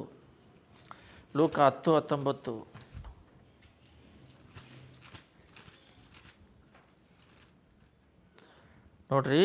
ಲೂಕ 10:19 ನೋಡಿರಿ, ಅವುಗಳನ್ನು, ಚೇಳುಗಳನ್ನು, ವೈರ್ಯ ಸಮಸ್ತ ಬಲವನ್ನು ತುಳಿದಕ್ಕೆ ನಿಮಗೆ ಅಧಿಕಾರ ಕೊಟ್ಟಿದ್ದೇನೆ, ಯಾವುದು ನಿಮಗೆ ಕೇಡು ಮಾಡುವುದಿಲ್ಲ. ಆದರೂ ದೆವ್ವಗಳು ನೋಡಿರಿ, ಹೋಲಿ ಸ್ಪಿರಿಟ್ ನಮ್ಮಲ್ಲಿ ಬಂದಾಗ ಆ ದೇವ್ರ ಮಕ್ಕಳಾಗ್ತೀವಿ. ಅದು ಯೋವನಲ್ಲಿದೆ, ಅದೆಲ್ಲರಿಗೂ ಗೊತ್ತಿದೆ, ಅದೇನು ವಾಕ್ಯ ಹೇಳೋದು ಬೇಕಾಗಿಲ್ಲ ಅಂತೇಳಿ ನಾನು ಡೈರೆಕ್ಟಾಗಿ ಹೋಗ್ತಾ ಇದ್ದೀನಿ.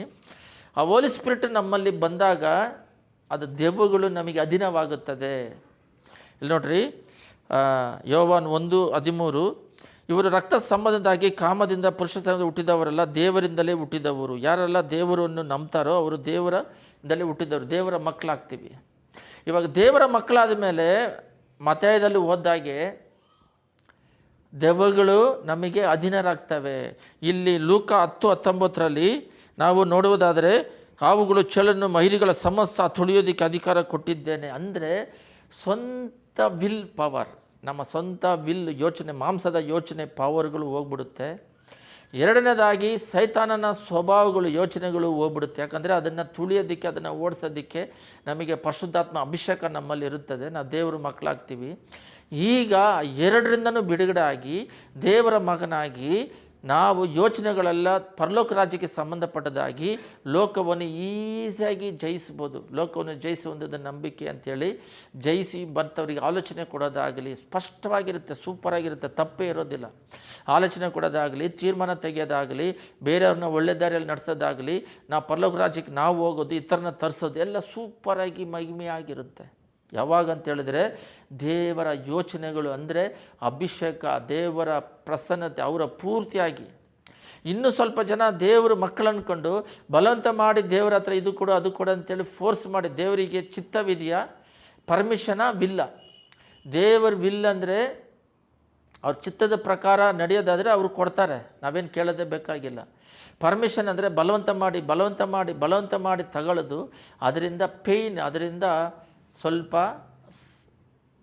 ನೋವು ನಮ್ಮ ಜೀವಿತದಲ್ಲಿ ಉಂಟಾಗುತ್ತೆ. ಯಾಕಂದರೆ ದೇವ್ರ ಚಿತ್ತ ಇಲ್ಲದೆ ಪಡೆದಿರೋದ್ರಿಂದ.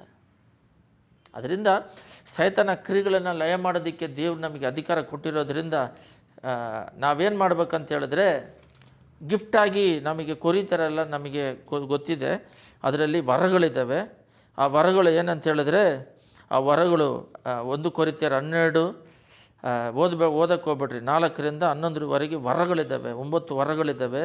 ಆ ವರಗಳೆಲ್ಲ ನಮಗೆ ಮಕ್ಕಳಾದ ಮೇಲೆ ಅದು ವರ ಅಲ್ಲ, ಅವ್ರು ದೇವರೇ ಆದಮೇಲೆ, ಅವರು ದೇವ್ರ ಮಕ್ಕಳಾದ ಮೇಲೆ ಅವ್ರದ್ದೆಲ್ಲ ನಮ್ಮದೇ, ಅವರ ಸ್ವಭಾವ. ಬಟ್ ಏನಂದರೆ ನಾವು ಬಿಟ್ಟು ಹೋಗೋದು, ಮತ್ತು ಸೈತಾನನ ಪ್ರೀತಿ ಮಾಡೋದು, ಮನುಷ್ಯನ ಸ್ವಂತ ಯೋಚನೆಗಳನ್ನ ಪ್ರೀತಿ ಮಾಡೋದು, ಮತ್ತು ದೇವರು ಬೇಕು.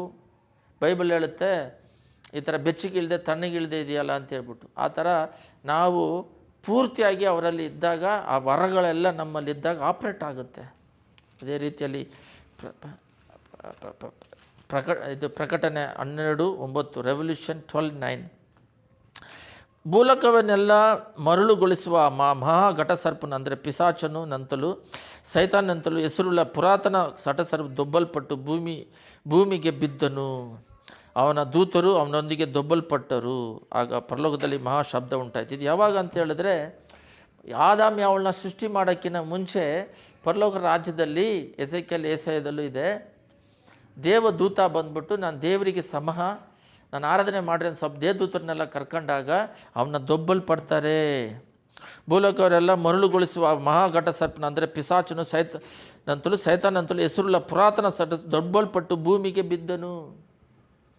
ಅವನು ಬುದ್ಧಿ ಬಿದ್ದನು. ಅವನ ಕೆಲಸ ಏನಂದರೆ, ಮನುಷ್ಯ ಇದ್ದಾನೆ, ಈ ಕಡೆ ದೇವರು ಇದ್ದಾರೆ, ಈ ಕಡೆ ಎಲ್ಲ ಗಾಳಿ, ನಾವು ಮಾತ್ರ ಮಾಂಸದಲ್ಲಿರ್ತೀವಿ. ದೇವರ ಆತ್ಮ ಇದ್ದಾರೆ, ಸೈತಾನನ ಆತ್ಮ ಇದೆ ಗಾಳಿಯಲ್ಲಿ. ನಾವು ದೇವರ ಆತ್ಮಕ್ಕೆ ಒಪ್ಪಿಸಿಕೊಟ್ಟಾಗ ನಮ್ಮ ಆತ್ಮ ಅವರ ಆತ್ಮ ಒಬ್ಬಾಗಿ ಬರುತ್ತೆ. ನಾವೇ ಆಲಯವಾಗಿ ನಮ್ಮನ್ನು ಇವಾಗ ಹೇಳಿದಾಗೆ ಸ್ಪಿರಿಚುವಲಲ್ಲಿ ಬೆಳೆಸಿ ಸಕ್ಸಸ್ಫುಲ್ಲಾದ ಜೀವಿತ ಜೀವಿಸಿ ಪರಲೋಕ ರಾಜ್ಯಕ್ಕೆ ಕರ್ಕೊಂಡು ಹೋಗ್ತಾರೆ. ಈ ಸೈತಾನನ ಸ್ವಭಾವಗಳು ನಮ್ಮಲ್ಲಿ ಬಂದಾಗ, ಇಲ್ಲದೆ ನೋಡಿ ಪಿಶಾಚನು ಇವನ ಕೆಲಸ ಇಲ್ಲೇ 12ರಲ್ಲೇ ನೀವು 12ರಲ್ಲೇ ಹೋದರೆ, ಭೂಮಿಯ ಸಮುದ್ರ ನಿಮ್ಮ ದುರ್ಗತಿಯನ್ನು ಏನು ಹೇಳಲಿ, ಸೈತಾನ ತನಗಿರುವ ಕಾಲವು ಸ್ವಲ್ಪವೆಂದು ತಿಳಿದು ಮಹಾರೌದ್ರನ ನಿಮ್ಮ ಕಡೆಗೆ ಇಳಿದು ಬಂದಿದ್ದಾನೆ. ಇವಾಗ ಎಂಡ್ ಟೈಮಲ್ಲಿದ್ದೀವಿ. ಅಂದರೆ ಎಂಡ್ ಟೈಮಲ್ಲಿದ್ದೀವಿ. ಈಗ ಅವನ ಕೆಲಸಗಳು ಭಯಂಕರವಾಗಿ ಪ್ರಾರಂಭಿಸ್ತಾನೆ. ಒಬ್ಬರು ಕೂಡ ಪರಲೋಕ ರಾಜ್ಯಕ್ಕೆ ಹೋಗಬಾರ್ದು ಅಂತೇಳಿ ಸೈತಾನನ ತನಗಿರುವ ಸ್ವಲ್ಪ ಕಾಲವೆಂದು ತಿಳಿದು ಭಯಂಕರವಾಗಿ ಅವನು ಇಳಿದು ಏನು ಮಾಡ್ತಾಯಿದ್ದಾನೆಂದರೆ ಕಾರ್ಯ ಮಾಡ್ತಾಯಿದ್ದಾನೆ. ಈ ಸೈತಾನನ ಕ್ರಿಯೆಗಳನ್ನು ಲಯ ಮಾಡೋದಕ್ಕೆ ಯೇಸು ಸ್ವಾಮಿ ಬಂದರು. ಆದಿಕಾಂಡ 3:15 ನೀವು ತೆಗೆದು ಓದೋದಾದರೆ ಅದರಲ್ಲಿ ಹೇಳ್ತಾರೆ ನೋಡ್ರಿ. 3:15 ನಿನಗೂ ಈ ಸ್ತ್ರೀಗೂ ನಿನ್ನ ಸಂತಾನಕ್ಕೂ ಈ ಸ್ತ್ರೀಯ ಸಂತಾನಕ್ಕೂ ಹಗೆತನವಿರುವ ಹಾಗೆ ಮಾಡುವೆನು. ನಿನಗೂ ಆ ಸ್ತ್ರೀಗೂ ಅಂತೇಳಿದ್ರೆ ಮರಿಯಾಳ ಹೊಟ್ಟೆಯಲ್ಲಿ ಹುಟ್ಟಿದ ಯೇಸು ಸ್ವಾಮಿ. ನಿನಗೂ ಈ ಸ್ತ್ರೀಗೂ ನಿನ್ನ ಸಂತಾನಕ್ಕೂ ಈ ಸ್ತ್ರೀಯ ಸಂತಾನಕ್ಕೆ ಹಗೆತನವನ್ನು ಮಾಡುವೆನು. ಈಕೆ ಸಂತಾನವು ನಿನ್ನ ತಲೆಯನ್ನು ಜಜ್ಜುವುದು. ಯಾರು? ಯೇಸು ಸ್ವಾಮಿ ಮಕ್ಕಳು. ಅವ್ವಾಳಿಗೆ ಹೇಳ್ತಾರೆ, ಮರಿಯಾಳಿಂದ ಹುಟ್ಟಿದ ಒಂದು ಸಂತತಿ. ಅವ್ವಾಳಿಂದ ಹೆಂಗೆ ಪಾಪ ಬಂತು, ಅದೇ ಹೆಂಗಸು ಯಾರಂದರೆ ಮರಿಯಾಳಿಂದ ಬಂದ ಒಂದು ಸಂತತಿ, ಯೇಸು ಸ್ವಾಮಿನ ಸಂತತಿ ಬಂದು ಹಗೆತನ, ಇಬ್ಬರಿಗೂ ಹಗೆತನ ಇರುತ್ತೆ, ಫೈಟ್ ಇರುತ್ತೆ.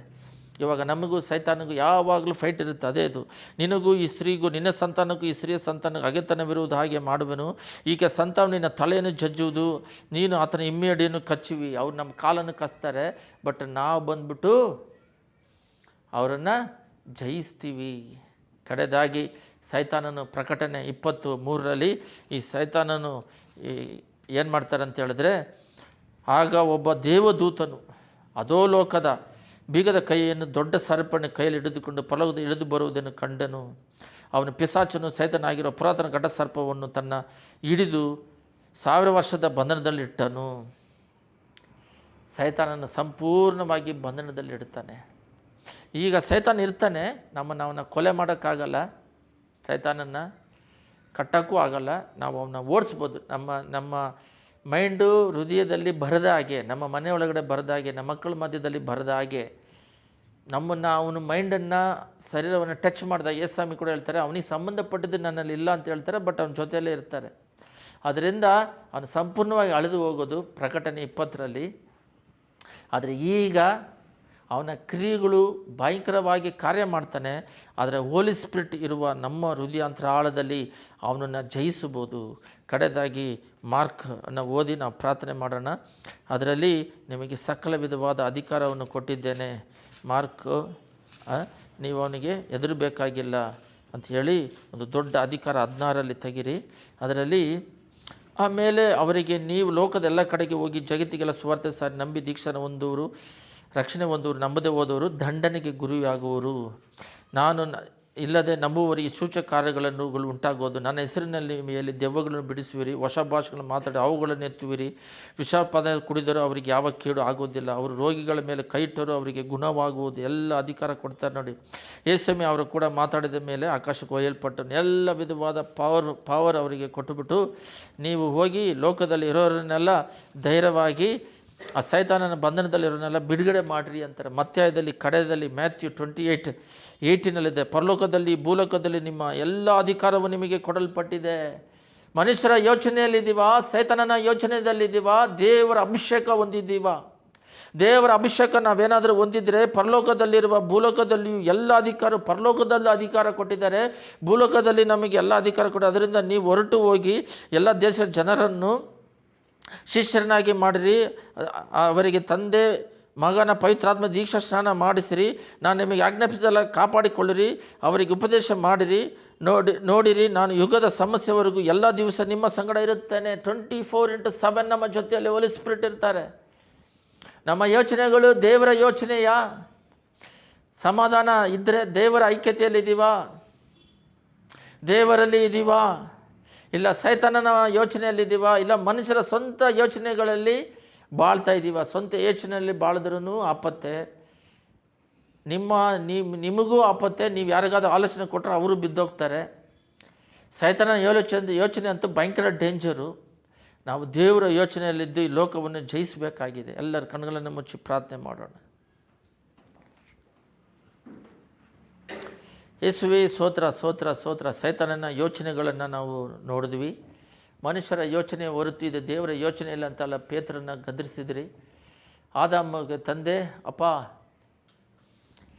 ದೇವರ ಅಭಿಷೇಕ ಇದ್ದಾಗ ಅವನಿಗೆ ಎಷ್ಟು ಜ್ಞಾನದಿಂದ ಹೆಸರಿಡುತ್ತಾರೆ. ಆದರೆ ಆ ಅಭಿಷೇಕ ಹೋದ ಮೇಲೆ ಅವನು ನಾರಿ ದೇವರಿಂದ ಬಂದವಳು ಅಂತ ಕೊಟ್ಟರೆ ಹೆಸರನ್ನು ಸ್ತ್ರೀ ಅಂಥೇಳಿ ಮಾಂಸಿಕವಾದ ಮನುಷ್ಯರಿಗೆ ಹೋಲಿಸಿಕೊಂಡು ಸ್ತ್ರೀ ಅನ್ನೋದು ಇದುವರೆಗೂ ಹೆಂಗಸರನ್ನ ಸ್ತ್ರೀ ಅಂತ ಕರೀತಾರೆ. ಮಾಂಸಿಕ ಯೋಚನೆಗಳಿಂದ ಭೂಲೋಕದ ಯೋಚನೆಗಳಲ್ಲಿ ಮಾರಲ್ಪಟ್ಟಿತು. ಸೈತಾನನ ಕ್ರಿಯೆಗಳನ್ನು ಲಯ ಮಾಡೋದಕ್ಕೆ ದೇವಕುಮಾರನು ಭೂಲೋಕಕ್ಕೆ ಬಂದ್ರಿ. ಆದ ಯೋಚನೆಗಳು ಲಯ ಮಾಡಬೇಕು, ಮನುಷ್ಯರ ಯೋಚನೆಗಳು ಲಯವಾಗಬೇಕು. ದೇವರ ಯೋಚನೆ ಮಾತ್ರ ನಿಲ್ಲುವುದು. ಆಕಾಶ ಭೂಮಿ ಅಳಿದ್ರು ದೇವರ ವಾಕ್ಯ ಅಳಿದು ಹೋಗೋದಿಲ್ಲ ಅಂತ ಹೇಳಿದ ಪ್ರಕಾರವಾಗಿ ತಂದೆ ನೀವು ಶಾಶ್ವತ, ಪರಿಶುದ್ಧಾತ್ಮನು ನಮ್ಮ ಆತ್ಮಗಳು ಶಾಶ್ವತ. ಯೇಸುವೇ ಸ್ತೋತ್ರ. ವಾಕ್ಯಗಳು ಶಾಶ್ವತವಾಗಿರುತ್ತದೆ. ಆ ಶಾಶ್ವತವಾದ ಪರಲೋಕ ರಾಜ್ಯಕ್ಕೆ ಸೇರೋದಕ್ಕೆ ನಿನ್ನ ವಾಕ್ಯ ನಮಗೆ ಬಲವಾಗಿ ಕಾರ್ಯ ಮಾಡಲಿ, ಕ್ರಿಯೆ ಮಾಡಲಿ. ಈ ಸೈತಾನ ಕ್ರಿಯೆಗಳನ್ನು ಲಯ ಮಾಡೋದಕ್ಕೆ, ಮನುಷ್ಯರ ಯೋಚನೆಗಳನ್ನು ಲಯ ಮಾಡಿ ಅಭಿಷೇಕ 9 ವರಗಳಿಂದ ಕೃಪೆಗಳಿಂದ ಬದುಕೋದಕ್ಕೆ ನೀವು ಕೊಟ್ಟಿದ್ದೀರಾ. ಯೇಸುವೆ ಕಡೆ ಕಾಲದಲ್ಲಿ ಸೈತಾನನ್ನು ಬಂಧನದಲ್ಲಿ ಹಾಕೋದಕ್ಕೆ ಬರ್ತಾರೆ. ಅದುವರೆಗೂ ನಾವು ಈ ಲೋಕದಲ್ಲಿ ಮತ್ತಾಯದಲ್ಲಿ 28ರಲ್ಲಿ ಹೇಳಿದ ಪ್ರಕಾರವಾಗಿ ಯೇಸುವೆ ಅಪ್ಪ ಲೋಕದ ಕಡೆಗೆ ಹೋಗಿ ಸುವಾರ್ತೆಯನ್ನು ಹೇಳಿ ಅಭಿಷೇಕ ಮಾಡಿ ಯೇಸುವೆ ಅವರ ಶಿಷ್ಯರನ್ನಾಗಿ ಮಾಡಿ ಯುಗದ ನಮ್ಮ ಜೊತೆಯಲ್ಲಿದ್ದೀನಿ ಅಂತ ಹೇಳಿದ್ದೀರಾ. ಮಾರ್ಕ್ 16ರಲ್ಲಿ ಹಾವುಗಳು ತೇಳುಗಳನ್ನು ಕುಡಿದ್ರು, ವಿಷಪದ ಕುಡಿದ್ರು ಏನು ಆಗೋದಿಲ್ಲ ಅಂತ ಹೇಳಿದ್ದೀರಾ. ಯೇಸುವೆ ನಮ್ಮ ಜೊತೆಯಲ್ಲಿದ್ದು ಅಲ್ಲ ಖರಾಬಾರ್ ಈ ಬರ ಕಡೆವರೆಗೂ ಅಪ್ಪ ನೀವು ನಮ್ಮ ಜೊತೆಯಲ್ಲಿದ್ದೆ ಅಂತ ಮಾತು ಕೊಟ್ಟಿದ್ದೀರಾ. ಯೇಸುವೆ ಅಭಿಷೇಕದ ಯೋಚನೆಗಳು ಅಭಿಷೇಕದಲ್ಲಿ ಬೆಳೆದು ಫಲ ಕೊಡುವಂತೆ ಕೃಪೆ ಮಾಡು. ಮನುಷ್ಯರ ಯೋಚನೆ ಸ್ವಂತ ಬಲದ ಯೋಚನೆಗಳು ಬೇಡ, ಸೈತಾನನ ಯೋಚನೆಗಳು ಸ್ವಂತ ಬಲ, ಅವನ ಕಾರ್ಯಗಳು ಕ್ರಿಯೆಗಳು ಬೇಡ. ಅವನ ಕ್ರಿಯೆಗಳು ಲಯವಾಗಲಿ, ಅವನ ಯೋಚನೆಗಳು ಲಯವಾಗಲಿ. ದೇವರ ಪ್ರಸನ್ನತೆ ಚಿತ್ತ ಮಾತ್ರ ನೆರವೇರಲಿ. ನಮ್ಮ ಲೋಕದಲ್ಲಿ ನಮ್ಮ ಮೂಲಕ ಇಟ್ಟಿರುವ ಚಿತ್ತಗಳು ನೆರವೇರಲಿ ಯೇಸುವಿನ ನಾಮದಲ್ಲಿ. ಅಬ್ರಹಾಮಿಟ್ಟು ನಿನ್ನ ಚಿತ್ತ ನೆರವೇರಿಸಿಕೊಂಡಾಗೆ, ಯೋಸೇಫನಿಟ್ಟು ದರ್ಶನ ನೆರವೇರಿಸಿಕೊಂಡಾಗೆ, ದಾವೀದನಿಟ್ಟು ನಿನ್ನ ಚಿತ್ತ ನೆರವೇರಿಸಿಕೊಂಡಾಗೆ, ಅಪೊಸ್ತಲರುಗಳು ಸೌಲನಿಟ್ಟು ನಿನ್ನ ಚಿತ್ತ ನೆರವೇರಿಸಿಕೊಂಡನ ಹಾಗೆ ನಮ್ಮನ್ನಿಟ್ಟು ನಿನ್ನ ಚಿತ್ತ ಪರಿಪೂರ್ಣವಾಗಿ ನೆರವೇರಲಿ. ಆತ್ಮಿಕ ಬಲ ಹೊಂದಿ ನಿನಗೆ ಫಲ ಕೊಡುವಂತೆ ಕೃಪೆ ಮಾಡಬೇಕಾಗಿ ಯೇಸುವಿನ ನಾಮದಲ್ಲಿ ಬೇಡಿದ್ದೇವೆ ತಂದೆಯೇ.